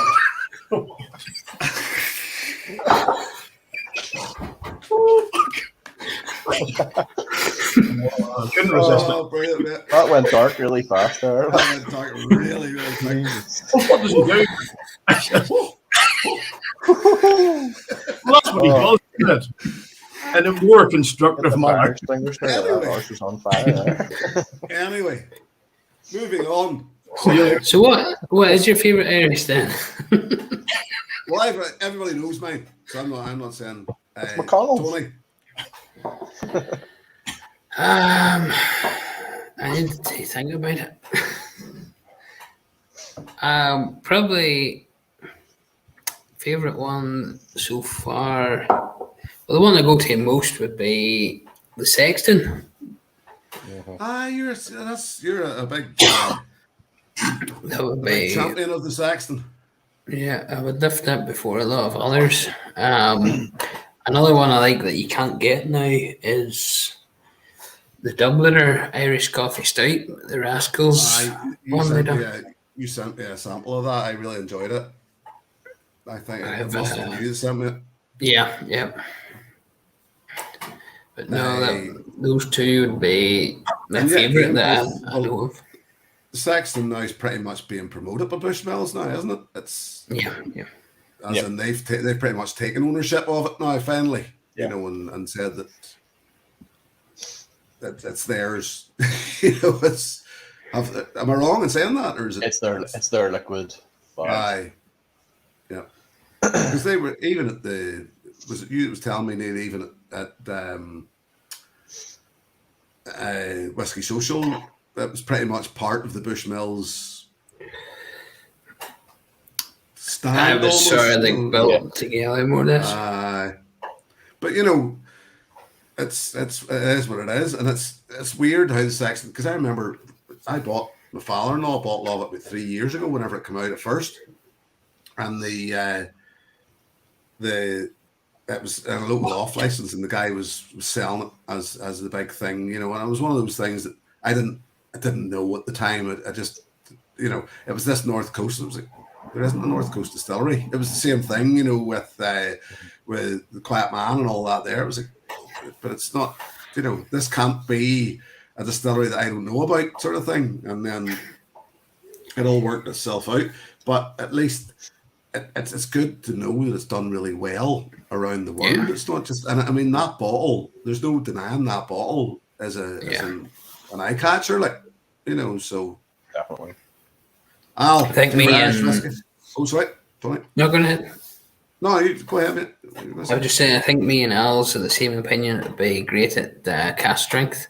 And the thing is, Alex has obviously got a great reputation within Bushmills because they allowed her to have that separate spot on Bushmills to do that thing with their own whiskey, and it's better than most of their whiskey. And she did a live stream with Sergio Flores, you know, of the Irish Whiskey magazine, who I'm very friendly with. He's a good mate. And I asked her the question, was there going to be a cask strength version? And she said yes. So when it'll appear, I'll get snapped up like that. But it'll be fantastic. If it's like, it's one of the few, as you say, 40%ers that drinks above that. Yeah. What is it? Do they give any history on it, as in maturation or age? Or there's nothing. Sure, there's not. No. It's just literally nothing. It's just about why it's called the Sexton. You know, on the shape of the bottle, and no doubt it's a great marketing gimmick. But the like, you know, a lot of the people I've spoken to people in the industry, and they say, like, we want to take a bottle home if they're over here of Irish whiskey, and they'll look all around, all thing, and then they'll see that bottle. I want that one just because of the shape of it, you know. That's an eye catcher, like. You know, but I tell you what, it really is one that I do like, and I can't wait to try a cask strength of it, and hopefully it'll be available whenever I've got the money to buy it, you know. But I think there's good things to come, because I think Alex there's doing a really great job. Yeah. Would it be your favourite Irish whiskey, Al? Oh, hell no. That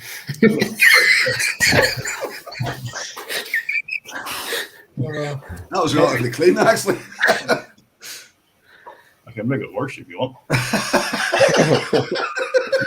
BD pulls on this Hinge t-shirt here. Where is it? Where's the t-shirt? Here, do you want me to show something? No.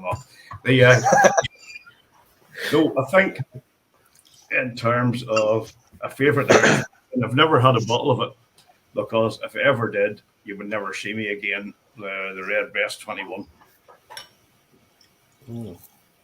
Right. You know, and sort of slightly behind that would be the Redbreast 12 cask strength, which is only good according to you. And it's just alright, like the Redbreast 15. Average. You know, but I think the Redbreast 21, but a couple of samples. Now, in fairness, and I'm not going to put you in your corner here. Well, I'm a bit. Go on, dude. Go on. I'm 100% convinced that the Redbreast 12-year-old standard, classic, good old-fashioned Redbreast 12-year-old is better than the 15. I still think it's better than the 15. Oscar Sierra, work that out. I can't be bothered. Oh shit! Who is? I am where you are. No, the 12-year-old's better. I don't like the 15. Just does not do it for me at all. So it doesn't. So there you go. Jim likes 12-year-olds more than 15-year-olds. No, come on, Al. Come on. I'm talking about whiskey. It's Christmas. But no, I definitely. Well, it's all subjective, isn't it? I'm convinced that the 15 just does not do it for me at all. The 12, I would actually go 12-year-old cask strength, if and back for money, value for money and everything. Well, actually no, sorry, because I said earlier on that the 12-year-olds starting to get a wee bit overpriced, but but then again, it's not that much under the 15 when you think about it. it's not. But I just don't think the 15 just does not do it for me. So it doesn't. There's something in the 15 that's just not. It's just off for me, as you said. I would take the Listau over the 15. I would actually take the Listau over the 15 as well. What the rest of you guys think? Come on, put it on the line. I haven't tried anything bar the 12, so I can't. Sorry, I'm not getting a Christmas card from Al. I'm all right. You're not now. You might get something in the post, but it won't be a Christmas card. But Al, if you send me a couple of samples of it, sure. Don't open it. What about the folk? Well, we'll fire it out to the folk in the chat as well and see what they says on the way back. And the other, here's another one, just while we're on the subject, because I just seen somebody mention in here is black barrel and black barrel proof, or black barrel proof. And I actually opened my barrel proof the other week there, and now I've only had the neck pour. I'm not blown away by it. It's the actual standard black barrel is just better work. It just feels better. It just the barrel proof just feels too heavy or something. The barrel proof, and it's just going off the neck pour. But I'm hoping that it will.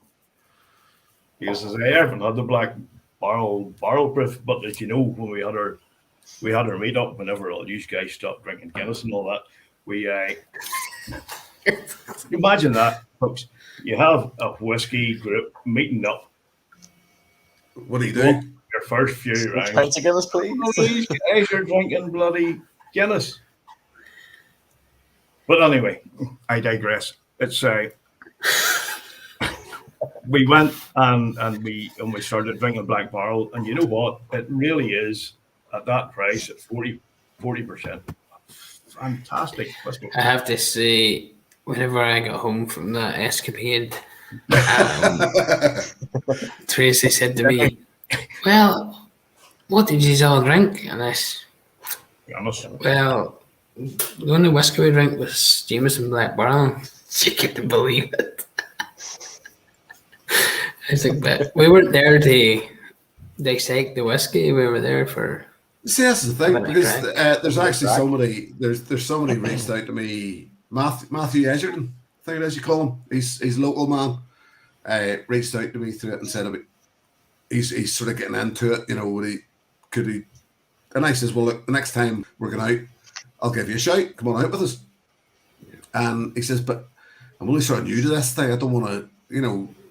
Let me tell you, we just drink Guinness and Jameson's. We'll talk great whiskey. We don't drink great whiskey. Because some of us drink Guinness, Jim. In all fairness, I had a couple of sides myself, so I'm just a slow myself down because these slow people. Moving on. Neil, favourite Irish whiskey, mate? We've lost you again. Neil, we're cutting here. Neil, we've lost your. You've only cut him off, Jim, because I haven't cut him off. No, because he said Redbreast 15. Neil, if you don't mind, log back out. If you don't mind, mate, and we'll. I don't know what's doing it, but if you don't mind, cheers, buddy. Graham, favourite Irish whiskey? Neil will be back in a minute, folks. Probably go Bushmill 16. You have about 20 minutes to think about this. All right. Let me see. Hold on here. I'll have a look in the cabinet here. Hold on. I would say Bushmill 16. Closely followed by some Black Barrel. Couldn't fault you on that 16. And the thing is, but like they went into that full rebranding there. And just I quite like it. You know, the I like it too. Yeah. Yeah, it's You know, they could have done a lot worse, but it's just the fact that they're right up to that 21, still bottled at 40%. You know, and it's like, boys, you know, give us a wee bit of something, like, would you? You know, they needed to do a wee bit more than the rebranding. The rebranding was good to try to keep up with what's all else is going on in the whiskey industry, but they need to up their game a wee bit more in terms of proof. Even if they had it done 43%. Even 43. I totally agree with you, mate. I had a sample of the Old Bushmills 10. I'm not a fan of it. It's growing on me, but I've had an old sample that's 43%. So much better. Yeah. Knocks it out of the park. I was saying to you, Jim, or sorry, Al, the Black Bush at 43 was unreal. Because that 10-year-old. Yeah, the 10-year-old. And the late 70s or early 80s bottling at 43% was amazing compared to what you've got now. You see that travel exclusive 10-year-old that I got, the liter bottle? Yeah, I still need to get a bottle. Which is finished. It is outstanding. As I said, if they didn't chill filter that and there was no, actually I don't even care about the colour. If they didn't chill filter that, I honestly think that would be the only whiskey I would buy. It would do me. It just covers enough of the basis. They've got the potential, they just don't. Exactly. Now the problem is it's like 75 quid a bottle, you know, so it's still too, even at a litre, it's still too dear. But Neil, give us a shout. Hello. Yes, you're there. Yeah. Happy days. Obviously, there's just a timeout in your vocal. What about your favourite Irish, mate? The one that got me into whiskey was the Bushmills 12-year-old distillery edition. It's That's just right. a nice drinker for me. It's nothing special. It's just spot on. That's right. I forgot because you gifted a bottle of that to the New Jam drinker. I did. Yeah. That was a classic. I have to say, I tried that one at Whiskey Social for the first time. From being in the distillery itself, I never tried it. I don't know why. I just passed it and tried it at Whiskey Social and thought, you know what, that's probably one of the better ones. Mm-hmm. I completely panned it, but I think I'll actually go back. I've still got a bottle in the cabinet. I think I'll go back and try it again because I've discovered recently, and this is I think this is one of the problems with reviewing, is that you sort of, it's almost like nailing it to a post and saying that's what I think about that whiskey and that's it. But I've went back recently and lifted bottles out of the cabinet that I've reviewed already and didn't really, as much as I've been halfway down a bottle and didn't really do anything for me, you know, and I've sort of, and I've put it out as that, and now I'm sort of go back and going, actually that's an awful lot better than I remember it being. I think to myself, well, at what point then do you actually step in and go, here's what I think about this? And it's starting to slightly concern me about what I've been doing all along. You know, I'm sure you found the same, Al. You know, it's just like I've had bottles, and like I never do it with an neck pour, as you notice. Apart from when I do my dram busters, which is only a sample, as it's always at least halfway down the bottle before I do a review. But at the same time, I've still found that at the start of a bottle, I'm like, you know what, I'm not fussed. And then I'll let it sit for a couple of months, and then it's like, my God, this is way better than I thought. And then it's vice versa too. Some that I thought are really good, and then once you get down to it, you're like, I'm not that fussed on this. And it's just, it's. I think it's a part of how your palate reacts over months. What you thought was good initially is maybe not good now. And I'll give you an example. I was never a big wine drinker, and my wife loves red wine. I hated red wine with bloody passion. And it's going back now like 20 years, and I was living in London at the time, and she came over to visit me. Well, she wasn't my wife at the time, but she wanted to be. You know, but and we were, and I was living with another fella. It wasn't like that. No. He was away to see his family, and we were cooking in the kitchen, and she got me a bottle of Merlot from, what do you call that? One of those.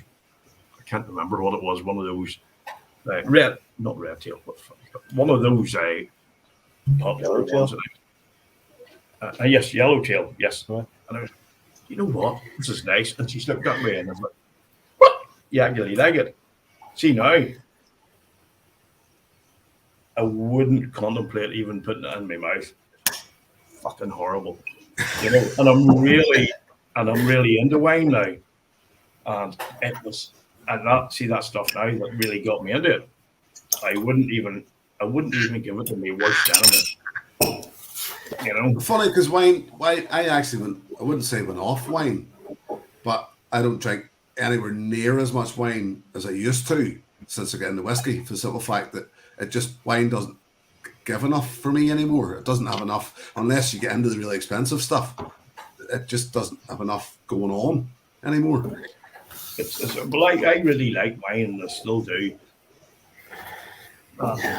Red wine. This came up a while ago, just before I go any further. Down by the Dram, it's in Sweden. Any thoughts on the yellow spot? Love it. Yeah, I was just going to say, I'll speak for us all. Just say, love it. You know, I haven't tried any of the spots. Can I recommend, if you're going to go down the green spot path, go for one of the wine finished ones, Tony. The Barton. Yeah. I know I have a sample of the red spot, I think, somewhere. But I've yet to have the blue or red, simply because, and I probably have had opportunities to buy them, but just send Big Al a Christmas card and maybe send the yellow spot is fantastic. Sorry, I just while I remember, I moved on. This was another one of the ones that I missed out on that came from Ben Slater. It was the Glenfarclas 12-year-old, the secret ball shop. The Glenfarclas 12-year-old ball and the thing is, you don't get a lot of Glenfarclas bottled over the sort of the mid 40s, but it's all that. It's class. Cheers, Ben. It's lovely, round, rich. I've really picked some damn good samples tonight, and I've got another one coming yet. And yeah, that's incredible. It's nice and sherry. It's pretty much typical Glenfarclas where it's sherry, but they've just turned everything up. Connor Smith, sorry, saying that. Yeah, the wine finish green spots below the originals, and it does. Really does. Certainly, where the green spots are concerned. The original green, the standard green spot, is a good one on the way up. But as soon as you find the yellow spot and the wine finished green spots at the higher ABV and all, then the standard green spot just becomes green spot is another one that is priced too high for the ABV level. Mm-hmm. Nice enough, but not that nice for the price. So, favorite Irish whiskies? I'm going to say John's Lane. It's simple. It's one of my favorite whiskies. That's easy. Tony, you said have to be Sexton. I haven't found another one. Well, I was going to say Redbreast 21, but I'm going to side with Jim and say Parsley in case he discommunicates me from the. That's right, you are. Neil, or Whiskey as you're now known. Probably on the Distillery edition. I only just noticed that. Like Bush. I didn't notice that. Never worry. Graham. I'll stick with the Bushmill 16. Bushmill 16. So there you are, Greg. I think that pretty much nails it all. And not one of them is lost me principles. Not one of them, I suppose. Apart from the Sexton, you would say as a modern sort of release, they're all old, more of an old-fashioned Irish whiskey. I think we've all chosen. Yeah. Right, what should we do next? Let's fire up another. There's an hour and 36 in. This is short, boys. It's going to be short. Happy days. I'm working tomorrow morning. Tighten up. Give us another. Give us another bottle. Tony, give us your third bottle for your Third bottle lockdown. would have to be Springbank 15, which I have a full bottle unopened yet, but I've had a sample from yourself. It was definitely one to replace whenever it's emptied as well. Fair enough. I was going to say I couldn't really argue. You know me in Springbank, like.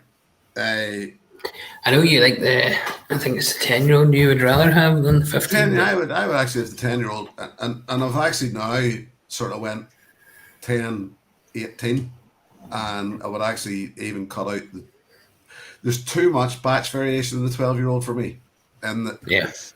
it's just different every time, absolutely different every time. And this one is the latest release, fully bourbon, and weirdly I'm getting to it. It's actually the more I spend time with it, the more I'm actually enjoying it, the better I think it's getting. But there's just too much batch for for anybody to turn around and say, for you to ask anybody what's your favorite whiskey and them to say Springbank 12. Well, what's Springbank 12? You know what? Like, Which one? you're talking now 18, or I can't remember how many releases there are, 18 or 20 different releases there are of that. So you couldn't nail it down and say it's one whiskey. It's far from it. Like, But there's another thing, Jim. How many people that aren't really into their whiskey realizes that there are batch variations that are different batches? Yeah.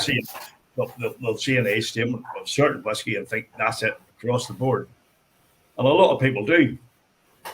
Oh, they do. This is the thing, and I think this is the And I was the guy to start.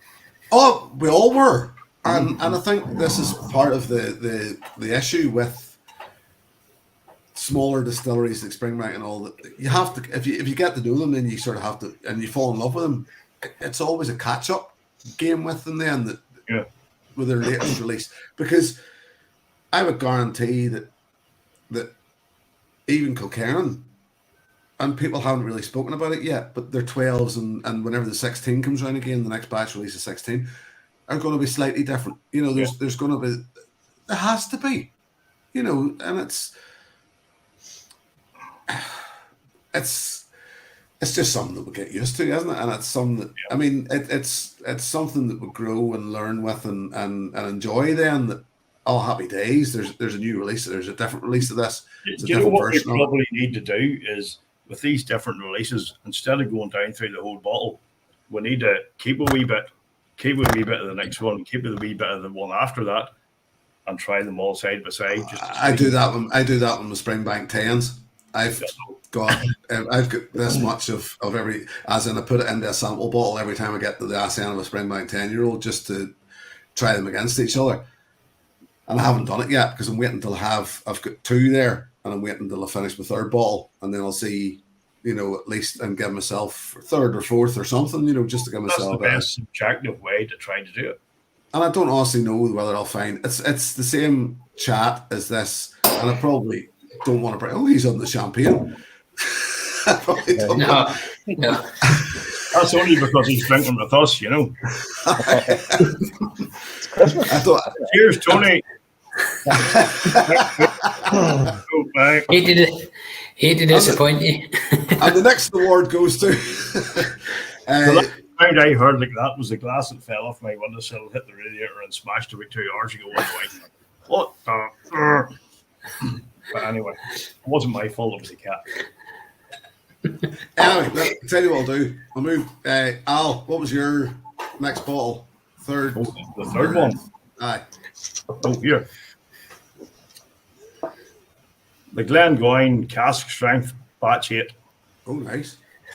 59.2%. It'll be a review probably after Christmas. Fantastic. I mean, as I say, like I wound you up earlier on that you were saying that it took you 2 days to finish the bottle. This here, I've had this for most of the year since it came out. And I've sent out a few samples, not to you. But Still waiting on that but, or maybe I did. No, it didn't. Did I? No, probably not. But it's a really fantastic whiskey. It hits the spot. I like them going across the board, but sometimes when it comes to the like 10, 12 and all that, it's a wee bit weak. They don't one. They go a bit thin.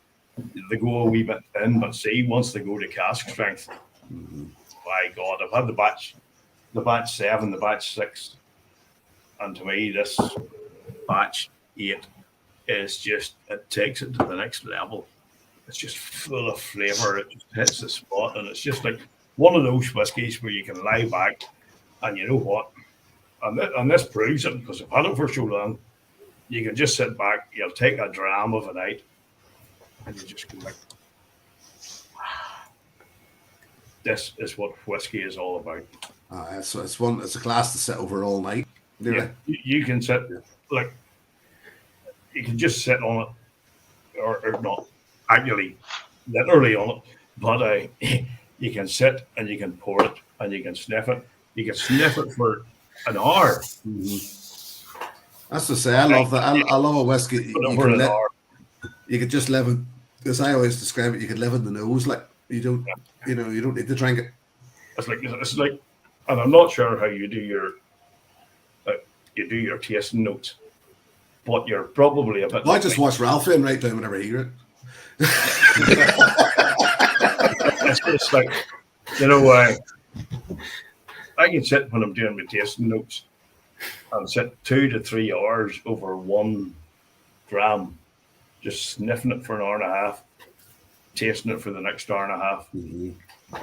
And it's just like, and especially if you get a good one, a really good one, you can just sit back and think, my God, this is just the way whiskey should be, Mm-hmm.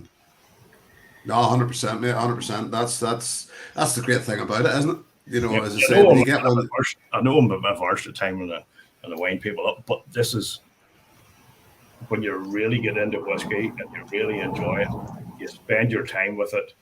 It's like even the wife who doesn't like whiskey. And like you met her and my daughter, or well, you know her and my daughter. She's for all the rest of you in there, my daughter's only 10. She loves Jim. She fucking loves Jim. I mean, everybody loves Santa. She watches reviews, and whenever I told her I was coming on live tonight, she's like, I want to go and say hello to him. So she came in and said hello to him in the green room. But when she comes in, I'll go like, Aaron, what's the smell? Obviously not let her taste it. Yeah. What's the smell? And see what she picks out of it. Yep. It's unreal. I've noticed the same thing. I said to the wife, what's that smell like? Whiskey. Mm-hmm. Well, the thing is, something to remember, Al, that when a woman, one of the biggest differences between men and women is when a woman says, come here and smell this, it's generally something nice. Yeah, that's right. And you're not even bent over. But that's the thing, is like she's only 10 and she's like, and you know what? And I'm gonna have to change this. I'm gonna have to get her own YouTube channel because she watches all these Roblox or whatever the fuck you call it, and all this shit. And I've let her come onto my channel, and then I get this wee thing coming up from some of these like Roblox channels. Thanks, Whiskey Straight Off, for your comment. Not me, But the thing is, she can pick out the nuances and the different flavors on the nose, which is, and I've said to her, like, once you get 18 and stuff, you could be the first proper female reviewer of whiskey in Northern Ireland.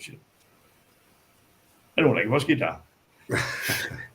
but you like smelling it. But the thing is, you can smell out those Yeah, flavors. there's something about it because There was one I gave her the other day and said it, and she picked out all the actual flavors that were actually on the tasting site, and it was like, bloody hell, I couldn't do that fucking 4 or 5 years ago.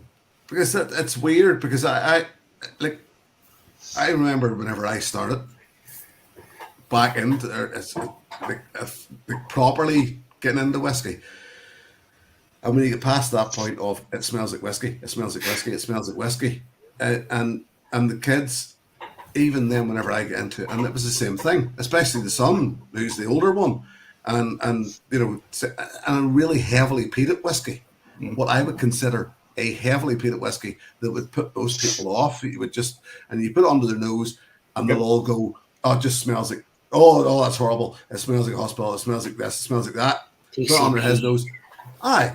And they put, and I was putting under his nose, and I was going, orange, lemon, and I was like, so you didn't once notice, and I think there's a certain amount of they're taking all that stuff that we would consider the strong, the phenolic thing. They're taking all that out of it because they can't put a name to that. That doesn't mean anything to them.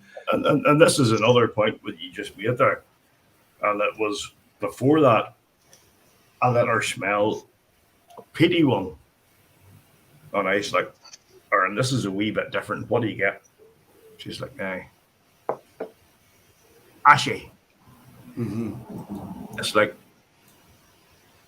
the fire in the front room. And I was like, bloody hell. And all you get, you go to the wife, whiskey. You know, but it's just brilliant how at that young age they can get those nuances, you know. So at least I'm. No, it is, and I've heard Roy saying it as well about him letting the children's, you know, trying to smell, and I think it's good that we're not alone. That people are, as you say, they don't drink it. Obviously they don't drink it. No, they don't drink it. But the thing is, I know when we were young, it was different. Like, but there are certain people out there say you shouldn't bring children into this sort of thing, but you're not letting them drink it. You're letting them see, you know, like as you know, I'm chairman of the PTA of the local school, and not that there's been much happening lately over all that time, but Aaron has talked our teachers and stuff into subscribing to my channel. I remember a couple of times and picking her up and there's an RTC, the roadworks or stuff, and like, you know, when I've gone round the back of the school, Aaron's just telling me about do your own whiskies reviews. You're a big owl, you know, Whiskey Street. You just subscribe to your channel. And she's sitting talking to the teacher. My daddy's a whiskey reviewer. You should check out his channel, you know. And it's like, you know, as this, you know, it's a good thing in my point of view, but it is like, our social service is going to be called shortly, you know. Yeah.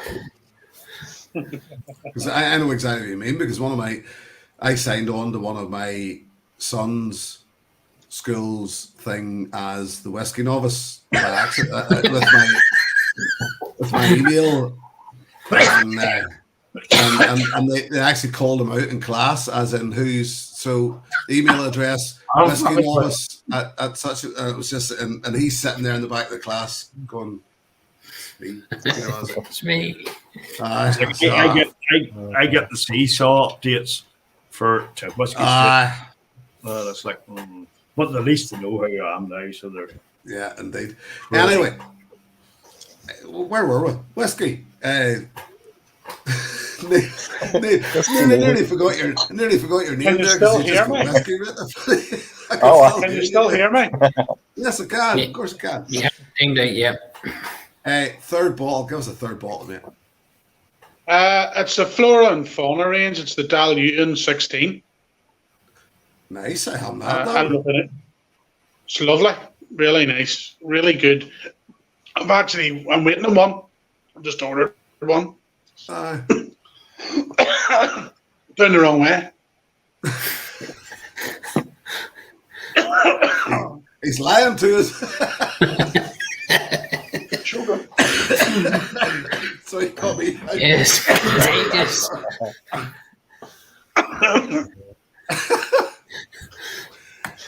What, Can do a quick test for us there and then.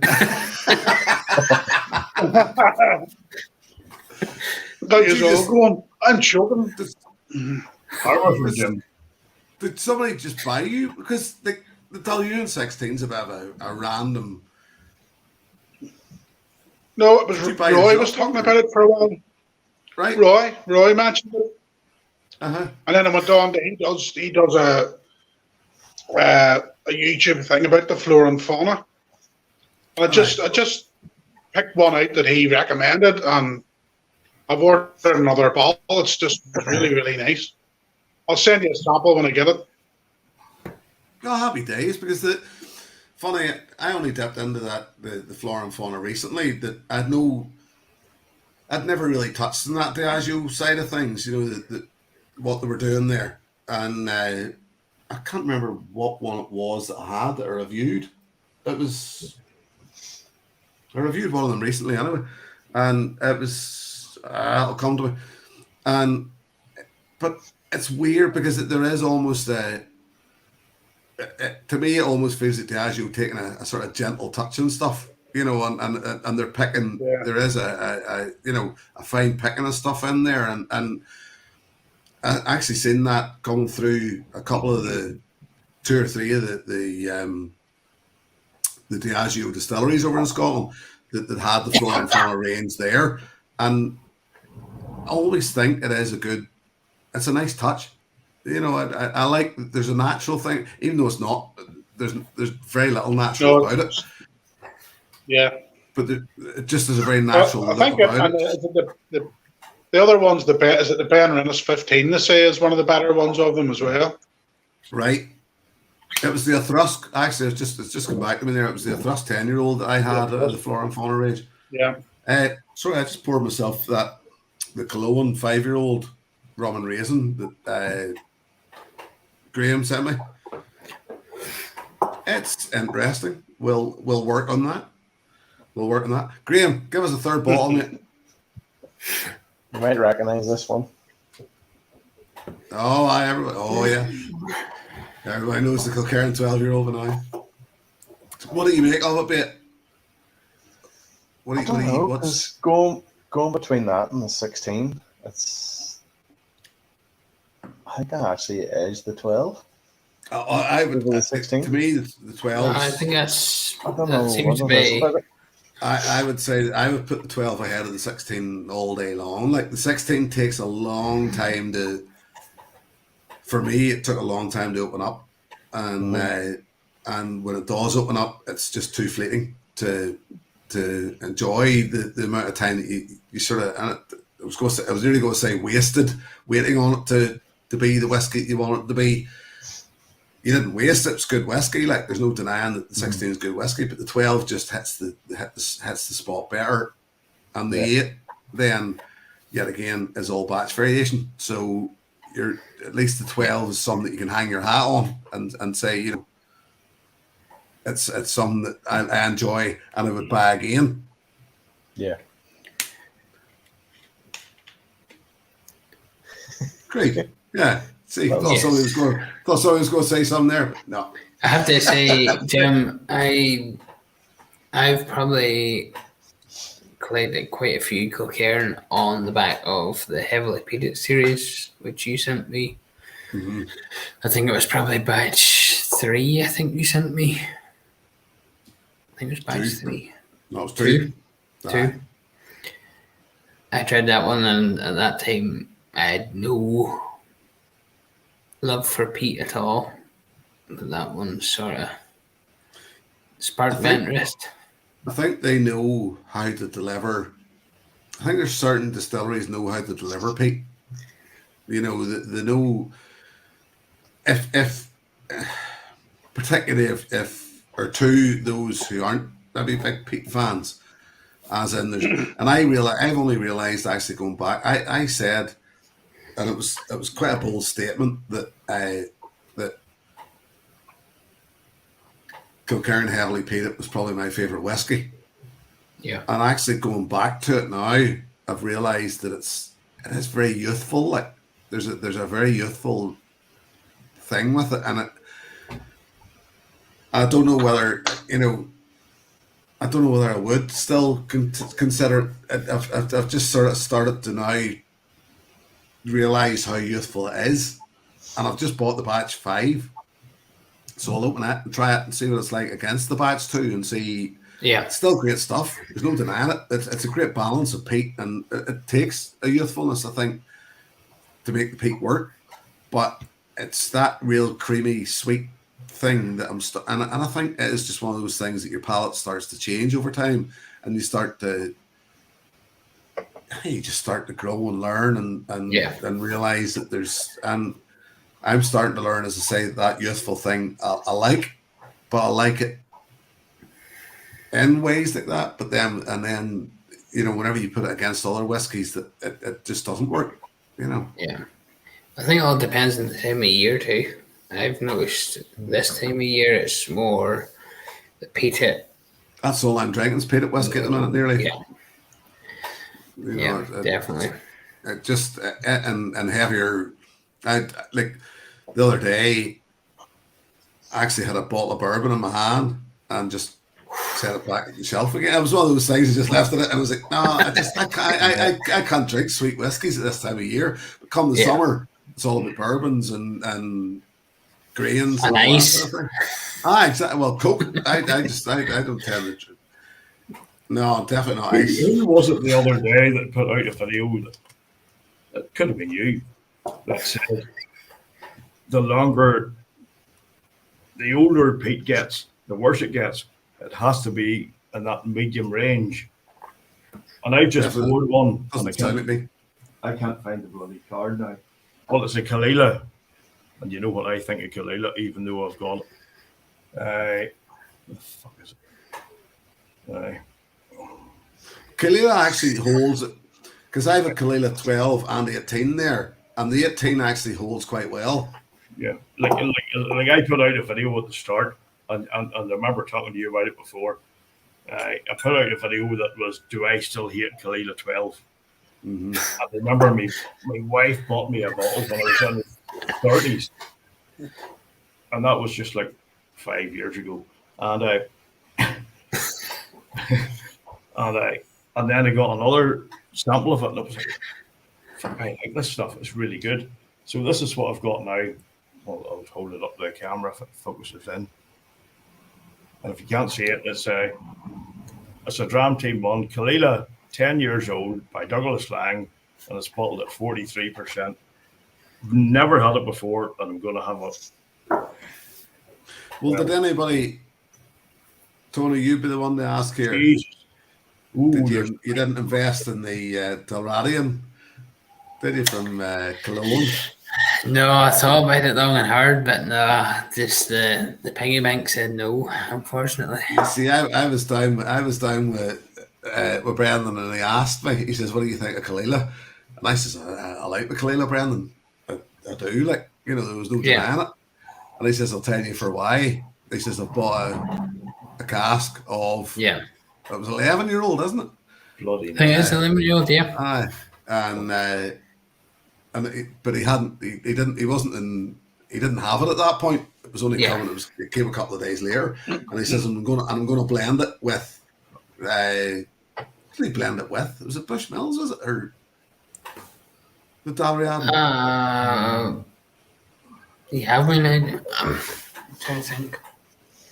I remember reading about it, but I just can't remember where. Well, he's so for anybody. I don't think it is Bushmills. I don't think anybody it's that's in the chat. Anyway, what Brendan's done at Cologne is he's taken, and I think the problem, it was only done once before, actually, officially, and it was Brooklady, I think, and what was the Irish one that they finished it in peated casks? where they took Scotch and Irish and blended them together and put them out. It was, what's that only the peat Irish? Connemara. Sorry, second. Connemara. It was Bruichladdich. I think it was Bruichladdich and Connemara that were blended, and it was Bruichladdich that took on the I think they just took it on themselves and they put this out, but it just broke. To say it broke so many rules, there was just so many kickoffs about it. People just Celtic Nations. Sorry, Greg's whiskey guy just reminded me there, and it was Celtic Nations. So now I think that's the only time it's ever been done officially, up until now, and it's, as I say, White McCollum's done it, Brennan's done it, and they've done this Dalriada or Dalriadan. So anybody out there, you probably wouldn't even be able to get a bottle of it already. I think it's gone, but it was 50 cl. I seen it in Fairleys at the weekend there. I was tempted, but it's £130 a bottle or something, wasn't it? A 50 cl bottle. I think Phil Whiskey or Cosmic Ghost Reviews, I think he's got a bottle of it. I thought he was going to make his own. He actually bought. He managed to get. He got himself a bottle of Kalila 11-year-old.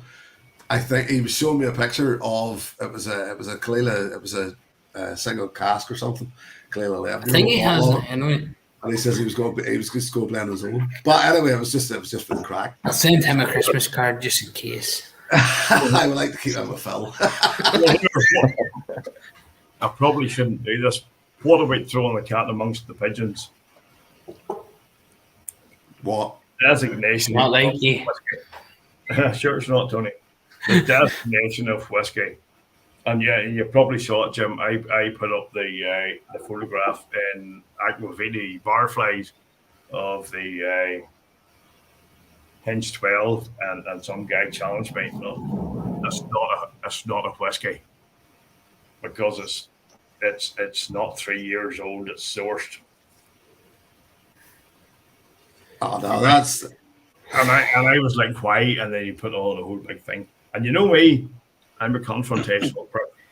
Oh, put it on. I did see that. Because I've got a respect for Roy and never come back to him. But what? Sorry. One second. Al, the room is yours. It's like what? He's waiting for a piss break again.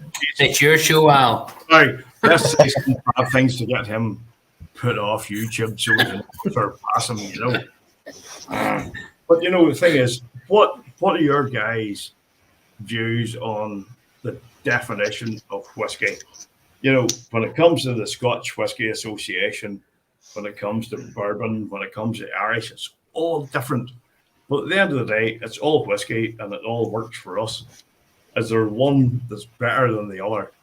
And I remember writing, I've never even seen it. I wrote a definition of all the different whiskies for the Irish Whiskey magazine. And it was actually, if you look back at the Red Book of Ossory, where it goes back to 1214 or whatever it was, where this guy died of a surfeit of aquavitae. So that was the first real talk of whiskey. But that all aside, what is whiskey and what is the definition of it and who's right? Tony. That's a hard one. No, yes, it is. I picked you because you're the man. Yeah, I'll make it nice. No, you're the Mickey Mouse of the North, and that's why I wanted whiskey. You know what? I would say I have no problem. I have no problem with the likes of the new distilleries and stuff sourcing their whiskey. I would rather have that than gin. Put it that way. Yeah, but it's the price. The price of it is the big thing. Obviously, they have to buy their casks and it's inflated because it is aged and blah, blah, blah. But I would still like to get it a wee bit cheaper, you know. And the way that I put it is 2019, the first, I'm not sure if it was my first Belfast Whiskey Week.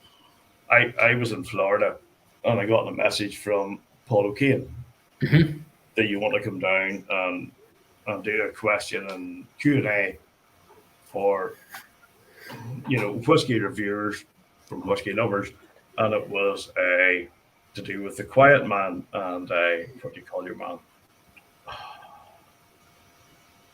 Don't know. The quiet man did, and he was there, and I had a good yarn with him, and it was like there's reasons why it didn't happen because they were all old and all that, and somebody had cancer, and they couldn't get the full payback for the outlay.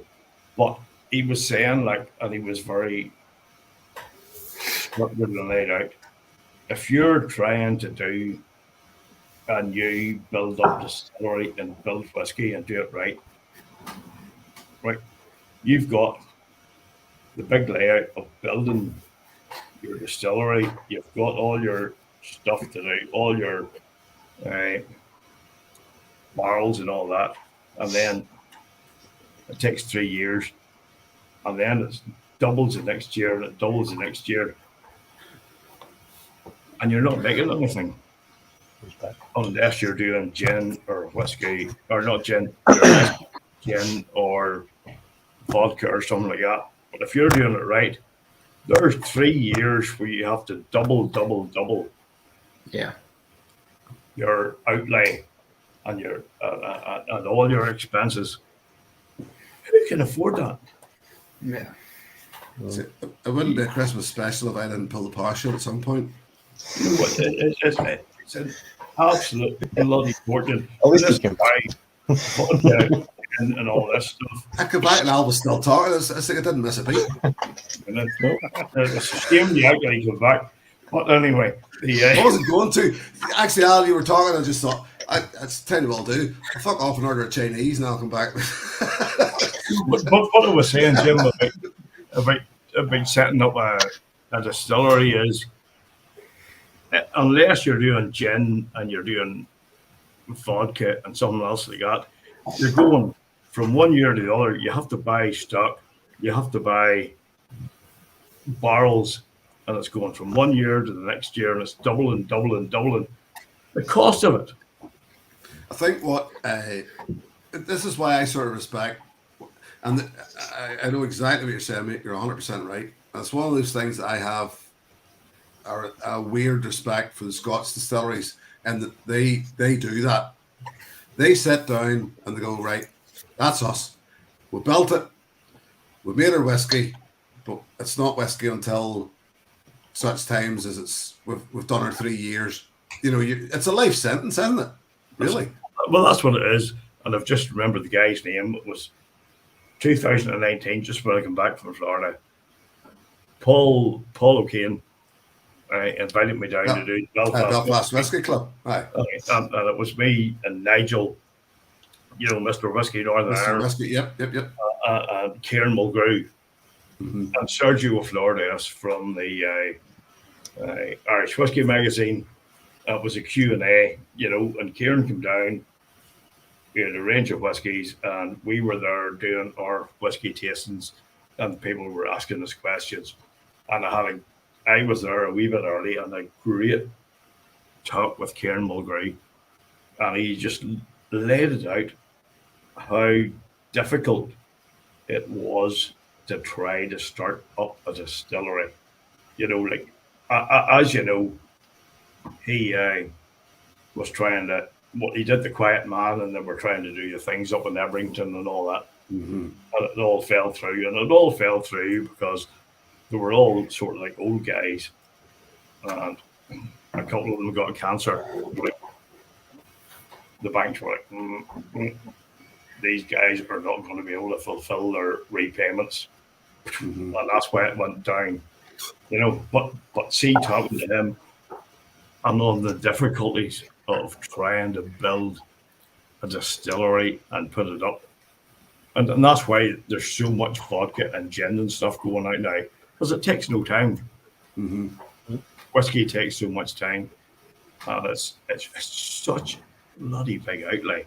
Mm-hmm. You know, It's a life sentence. Yeah, and it can be up to the likes of us, where like it's only 3 years old. Then again, or it's only a sourced whiskey. But at the same time, these guys are putting their ass on the line. They're putting products out there, and you know what? We should really be saying, you know, you've done it. You've put your ass on the line, and we should be supporting you because, you know, you've done it. I agree with you. I do. But I mean, I'm going to bring up Hench again. And as much as them boys are putting their ass on the line, I know it's a lot of money. I mean, at the end of the day, what do you call your man? I know the guy's name, and it's just Jimmy. Come on, Al. No, not Jimmy Jimmy. No, Aaron? not Jimmy. Your man, Terry. No. Terry. Jimmy and Terry. Yeah. Terry Cross. Terry Cross. Terry made his money. We all know how Terry made his money through FlexiBox. And Terry has looked at it and went, and he's taken that and said, right, I can turn this into some whiskey. Let's do it with whiskey. And fair play to him. I'm not taking that away from him one bit. I know Jamie, nice fella. I know Aaron, nice fella. Terry, that's right, nice fella. You know, they're all nice people. But it's a totally different take on it. To if you take a Scotch distillery that has started up there, this is the bit that gets me. That they've went down this path, and I actually like their gin. Don't get me wrong, I like Hench gin. No, but I only actually had ninth wave gin for the first time last week, and I actually quite enjoyed it because it was a different take. But it's what's wrong with you, Jim? But it just, I mean, to buy in, I always think for any distillery to buy in somebody else's whiskey. Was it Rassay did it? And the last while we wait, and it's the only one Scotch distillery I think have done it in forever. Like, and it's taking somebody else's whiskey and putting it out with your label on it and saying, right, this is ours. Now that's okay. Understand why they're doing it because they have to make the money keep coming in. That's the only way to do it. But what happens when it's their own spirit then? Is there a crossover? Are they then trying to make a flavour profile that matches what they've been selling all along? See, that's what always throws me as well with the whole Hench and even Rassay, because I have their first peated release or lightly peated release, and I'd be thinking the same. Are they trying to then match that? But then I know with Hench, they're not. It's the Time Collection, and then it will be their own. That's right. And the thing was, Tony, that's and because that was it. It was the 5-year-old, the 10-year-old, those, and they were saying that's it. This is a collection that we're putting out as under the Hench name, you know. Yeah. But what happens then when they do start to put their own stuff out? You know, it's going to be a completely different going by the taste profile. And then again, it's similar to Silky, dark Silky, Silky. Right. Whenever they release their own, the dark Silky is still going to be an ongoing thing from Great Northern. Mm-hmm.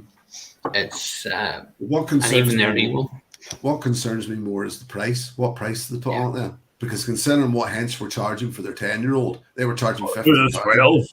The 12. Jesus. Well, they were charging £50 for their 10-year-old when it wasn't £70 for their 12. You know, so that's what concerns me is where does that go? And I know that when you bring that question up in Irish whiskey, the argument then comes from the makers, from the producers, that but the tax that gets levied on them, and I agree with that. I understand that's there, that's true. But then all that does to me is go, but look what Scotland can give us for much less. So what I'm going to do is invest my money in Scotch, and as much as I may live in the island of Ireland, I don't care. I want to buy a good quality whiskey at the price that it should be priced at. I don't give a damn where it comes from. It'll be interesting to see what the likes of Ecklenville do whenever they release their first one, whatever it'll be. It's bound to be about 8-9-year-old coming shortly. Because weirdly, Ecklenville have been quite quiet, and that it's all been about that Dumbles and the gin thing, you know, and Cumber and old recipes, etc. Has anybody tried this? Yes. Tried it. Weird. Tried it. Wasn't that fuss, in fairness, but Fuck me. This is that good? Good or bad now? That sounded like a good one. This, like, I can't get. This is the one whiskey I can't get my head around. It's just like all over the place. Sometimes it's nice, sometimes it's shit, sometimes it's in between, and it's like every time you go to it, it's like you just don't know what you're fucking getting, you know. And it's like I just can't get my head around it. It's just like I saw the bottle and it was and fair enough, I should have put my bloody head on. It was on the bottom shelf, and it was like, and I looked at it, and I've tried it now over the last couple of months, and it's like, I just can't get my head around it. It's I can't. It's every time I go to it, it's something bloody different. The one whiskey that I've ever had that just goes to be something bloody different, and it's like it goes from decent to mediocre to a shite. And it's That's a bit of a we're on that last keyword there, shite. That's my every review from now on. Mediocre. Decent to mediocre to shite. I've done my notes for it, and every time I put the next wee note on, not bad. Mr. Whiskey and Mr. Whiskey Works Graham, did you try the Titanic whenever you were at Whiskey Social? Yep. What did you think of it? It's all right. Not the worst I've ever tried.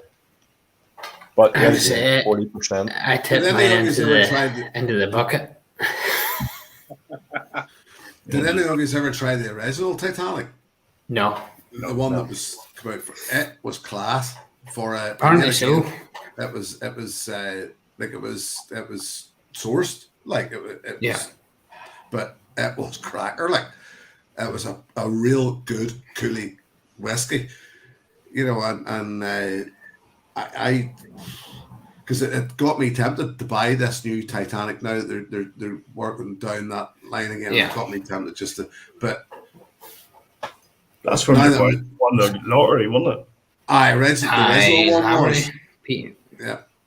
I won £100 in a scratch card once. Never started as a Well, I tried that, and it's supposedly a 10% 10% peated. But that's right. It was more like a perfumed sort of just fake peat. The coolie one was very. That's the thing. That's what always got me a lot about the older coolie whiskies, that sometimes come in that there was a very perfumed thing about them. Even that Dunville's 10-year-old I thought was quite perfumed, you know, and it didn't. That's why I was quite happy to buy a bottle and flip it, because it didn't really appeal to me that much. Yeah, and I knew it was gonna. The biggest surprise of the Whiskey Social to me was it's going to be now called, I think, the Midnight Silky. from Steve League.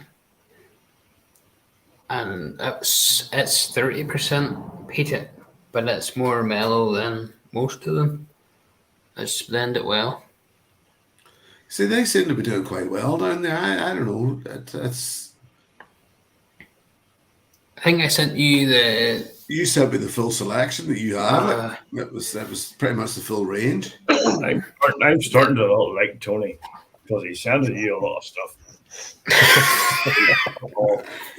See, I could show you the Christmas cards that Jim sent me. It's above board. I mean, he's the children's godfather. Like.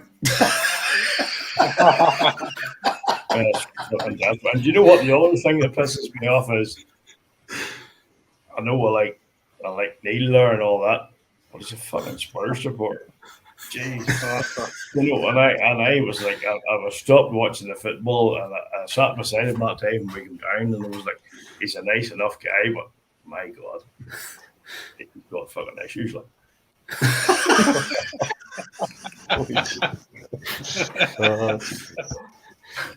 Fuck you living on along. Anyway, before it all kicks off, I tell you what we'll do.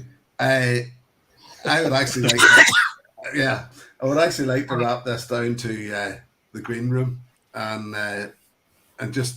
I thought you were going to make it the 2.5 hours. Well, we can. He doesn't want to jump in.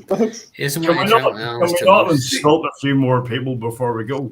See, now that I've got a completely empty bladder, I can just, that's me. I can go for the next 5 minutes. Let's go. Is there anybody in here in particular that you would like to insult? No, it's just that you. Just anybody. No, I'm not. I haven't gone on to YouTube. I'm just looking at it on StreamYard. But I'm sure there's somebody in there, like, but you know, probably Greg's Whiskey Guide. No, leave Greg. Oh, you know what? Leave Greg alone. I love Greg. Brilliant man, but he's fucking friend.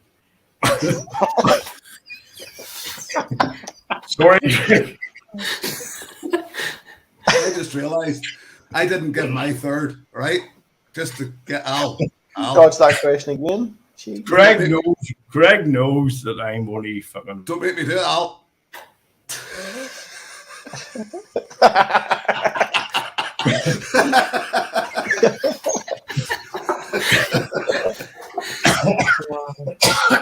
Greg knows I'm only one, though.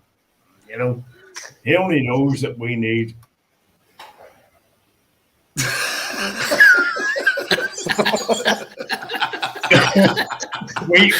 we don't need vaccination. You're breaking up there, son. What? We don't need a vaccination pass. Fucking go and fucking. Anyway, I didn't do the third one. I'll just, before I go here, I said this to you boys earlier on, but what I did say was, I'll still go on. This is my third one that I would, I had during lockdown that I would share with everybody else. Would be, I love you, mate. And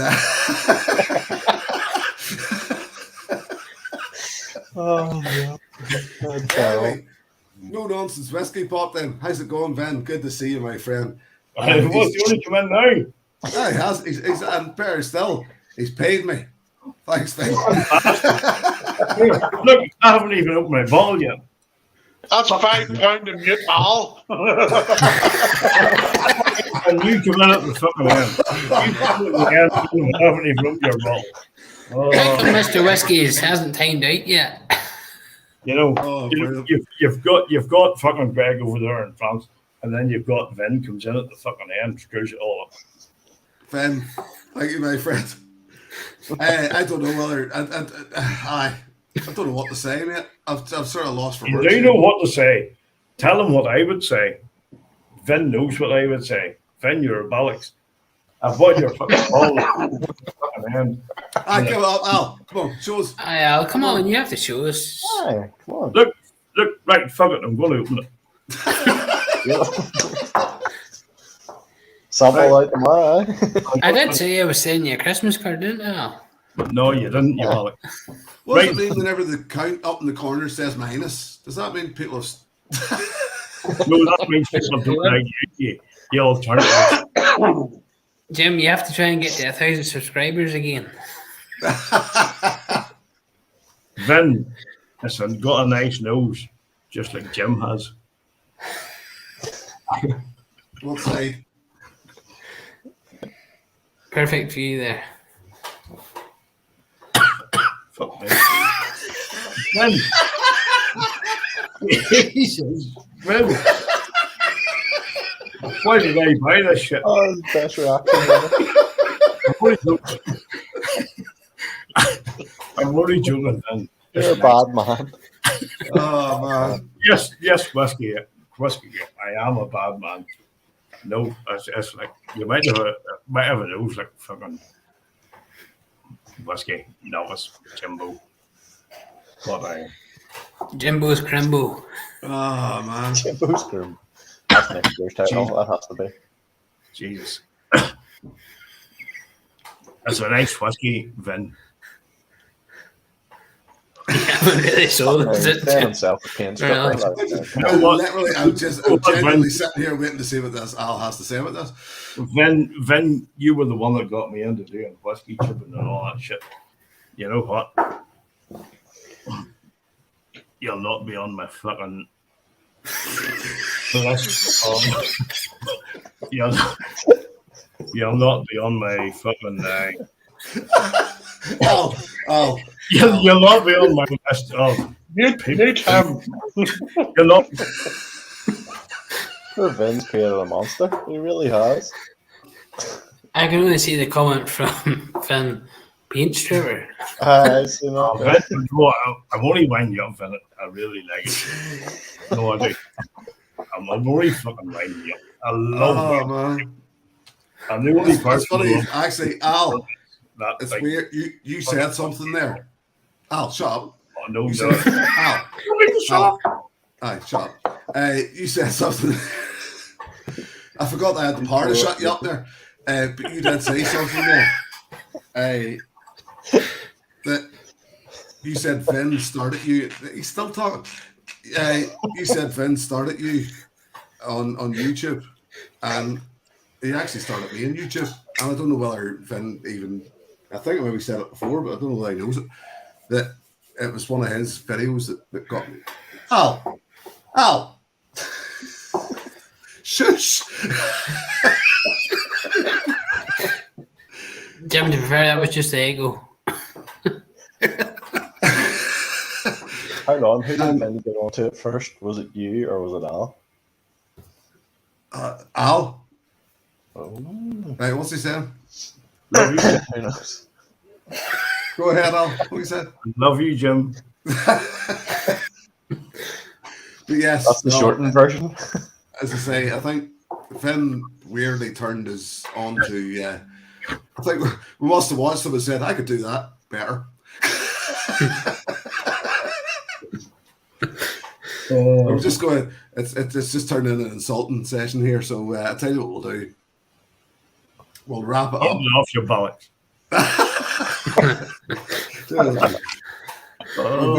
We've got 7 seconds here to make it to 2.5 hours. 6, 4, 3, and Go on.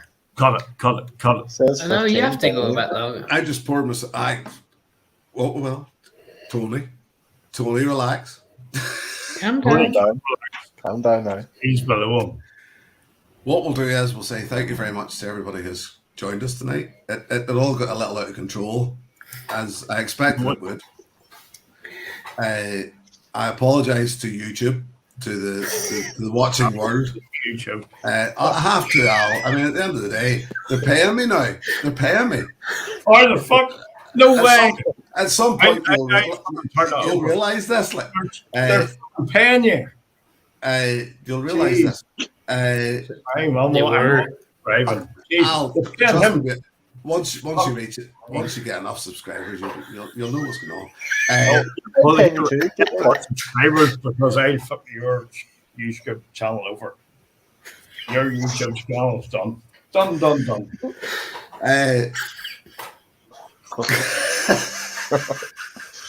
Oh, dear. It's been a pleasure, ladies and gentlemen.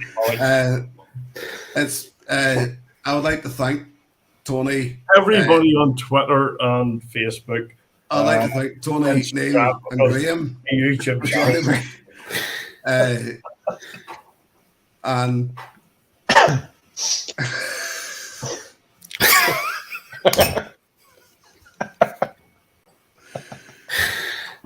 Oh, I have to say, honestly, I thoroughly enjoyed my first live stream. thank you very Same. much, Tony. It's been a Definitely. pleasure to have you here, my friend. Absolute It genuinely great crack. has. And Graham, wait your turn. He's going to get muted now when you say this. But the thing is, There like, you go. people realize he's still going. People realize now how we get on in Northern Ireland. This, to anybody who is watching for the first time, this is what is considered the crack. This is what we know as the crack. Neil's face would say different, but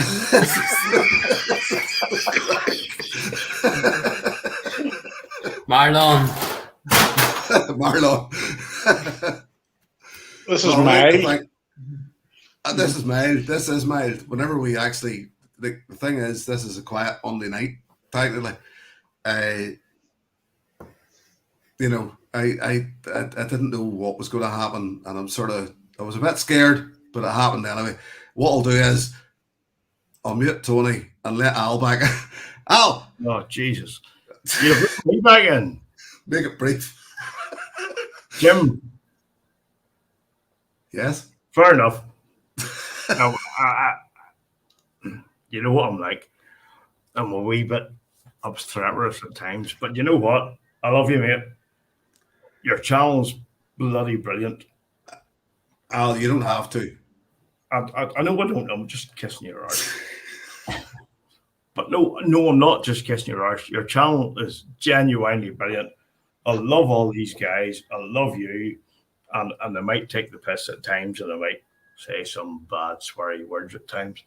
But you know what? This community is all about getting together people who don't just love whiskey, but love each other. And you know what? That time back in August when we all met up, it was like we knew all the names, but see, when we met up, the people were fucking brilliant. And we had a great time. And you know what? I'll take the piss out of you. I'll continue taking the piss out of you. I'll continue taking the piss out of North Coast. Fucking Mickey Mouse there. And and all that, you know, and I love people taking the piss out of me. But you know this, it's what the whiskey community is all about. Bit of crack.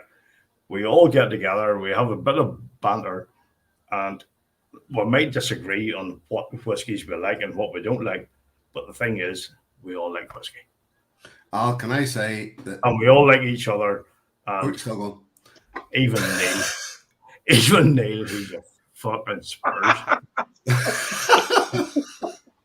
Al, can I say, and I didn't actually say it to Tony. Well, Tony and I, you see, the thing is, Tony and I already had met, and we got to know each other, etc.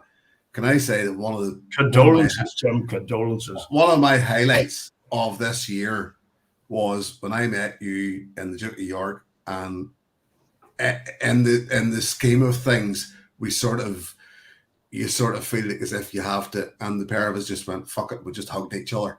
Yeah. And You stroked your beard, I stroked your beard, and it was like I don't remember that bit, but I mean, that might have been after. But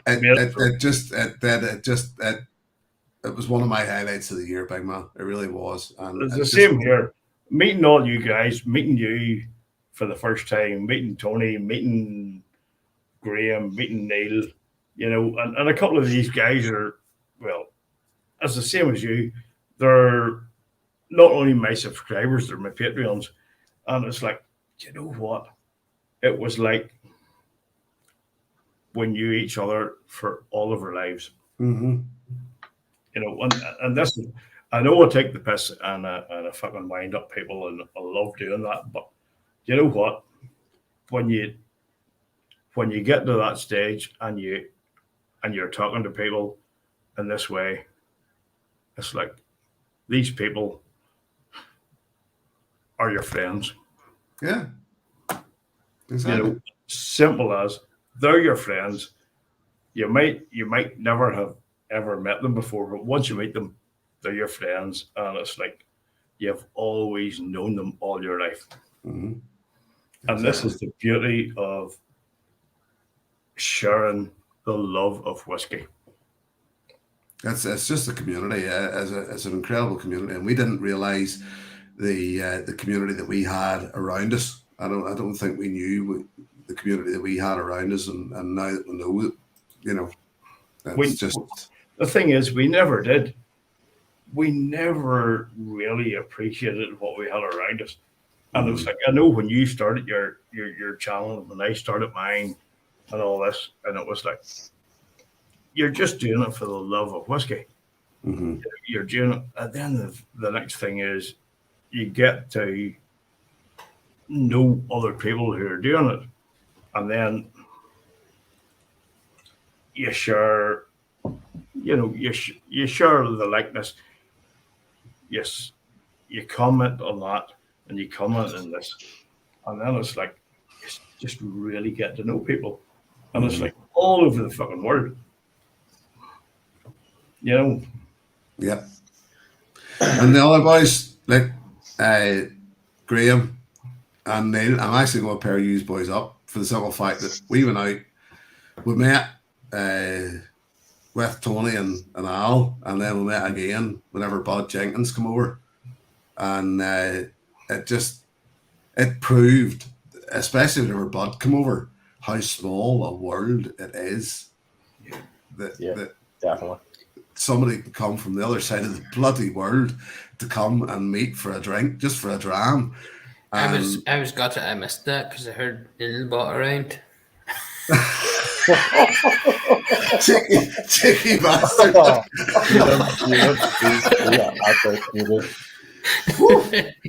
Sorry, Neil. The best bit was I found 20 on the way in.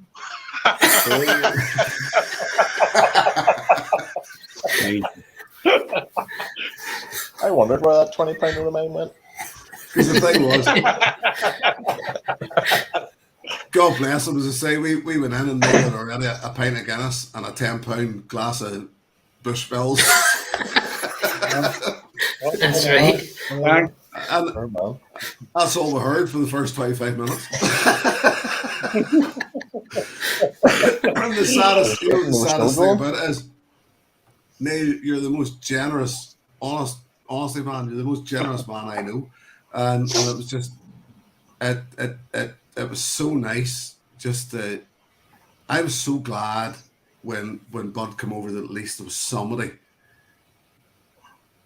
else along. And the thing was that because even whenever all of us had got together that time prior to that, Tony, you and I had met before. We sort of knew each other a wee bit. Al, you and I had never met before, but it was one of those things. There was so many of us together at one table that first time that we never really get a chance to talk to each other properly. So whenever you guys and I and Bud got together, I get an opportunity to get to know you better, and it was weird, and it's weird the things that you do and the weird things that you find yourself. And like Graham, you're pulling out samples out your pocket and setting them down the table. I was like, we're in a pub, for fuck's sake, stop. I should charge you a tenner a shot. Beside him. I think the thing was too, it was real. That was stuff from what you call them down the Copeland. You know, it was the Copeland stuff. That's the thing. And you must have sent something. Did you send Bud away with that or what? Yeah. Because he took it home. He waited till he got home and he took it. Yeah, because it just disappeared. And it was one of those things. It was this is quite incredible. I'm convinced. I could be wrong, but I'm convinced that Bud and was it Tony again? He calls his nephew or his son-in-law Dan. Of course, yes. Tony, Dan, you know how you mix them up. Same thing. Same thing. Dan was away and just had a, I think they had a great Both time. ugly men. You what, mate? What was that? Yeah. Getting it back to say they're both ugly men. They're not hard to just, they're both bad looking fellas. So. But no, it was great. I think they went away with having a good experience of the whole Northern Ireland thing. And I think it's just that inclusive thing the whiskey group have and that's all it's about. It's nothing. There's no big headedness about it. There's nothing. I mean, if you're right at the start of your journey, or if you're years into your journey, it doesn't make any difference. It's whiskey, and we enjoy it, and we love it, and it's just like join in, come on, and we'll all, and we've proved it that you don't need to be sitting drinking fancy whiskies to have a good time. You can sit and drink the crap that anybody's putting out, as long as you're drinking it together. Who are you going to say, Jim? Well, actually, I wasn't going to name anybody there, but I've really posted my cards there tonight. So, listen, I'll tell you what we'll do. We'll wrap it, boys. We've managed over 2.5 hours. We're nearly into 2 hours 45 minutes. It's not close to last year. Jim wants to go to work in the morning. But we'll wrap it up with that, and we'll say, Tony, thank you very much, my friend. Thank you very much. It's been great. Listen, anybody, I've dropped the link to all your Instagrams into the yes, Al, you're muted. You're muted, mate. I'll let you out at the end. The links to all your Instagram. Anybody that doesn't know these boys or wants to know more about these boys, what the hell's wrong with you? You can find links to their Instagram in the thing below. Neil, my friend, thank you very much for joining me. Neil, it's been great to have you in here. Anybody, there's been a lot of people in here that are bound to know Neil, the name Neil Laverty. I know, I've been watching them chatting to you, so they know you're there, they know who you are. It was just good to see you in here, and now you can put a name to your face. Cheers, Nick. Thank you. Graham. Good night. Cheers, my friend. It's been an absolute pleasure having yet again another face to a name that people know you. He's just talking away, isn't he? He's just he's talking. Look at him. I'm glad you made it that way. Shut them boys up down there. I'm telling you. Might just kill the stream now. Anyway, Al, what you said? Love you, Jim. Thanks, buddy. It's like a fucking Duracell battery. Guys, it has been an absolute pleasure to have you all. Thank you. And love you, Neil. Love you, Graham. Love you, Tony. Fuck you. Please hang around for the after party. Yes. Have a very Merry Christmas and a Happy New Year to you. And thank you for joining Bring me. yourself, Jim. Cheers, boys. Bring yourself, lads. Jim, you're a big shake. I knew I couldn't get muted quick enough. I knew you could say something. Anyway, am I still here? Am I? It's been an interesting night. I knew it'd been an interesting night, and I knew once those guys let themselves go, because most of them are haven't done live streams like that before. I'm new to this, so it's it was interesting. I knew it would be interesting, and I enjoyed it. I very much enjoyed it because it was a drink with the mates for me. Anytime I do this, it's a drink with the mates. When you lot are here, I'm not just blowing smoke up your ass there. I mean that. So I thank you very much for joining me. I very much do, and I wish you all a very happy Christmas and a very happy holiday, whatever way you celebrate. A very happy New Year, and we're all here together, aren't we? We're all friends, so let's just continue to be so, shall we not? Cheers, my friends. Best wishes.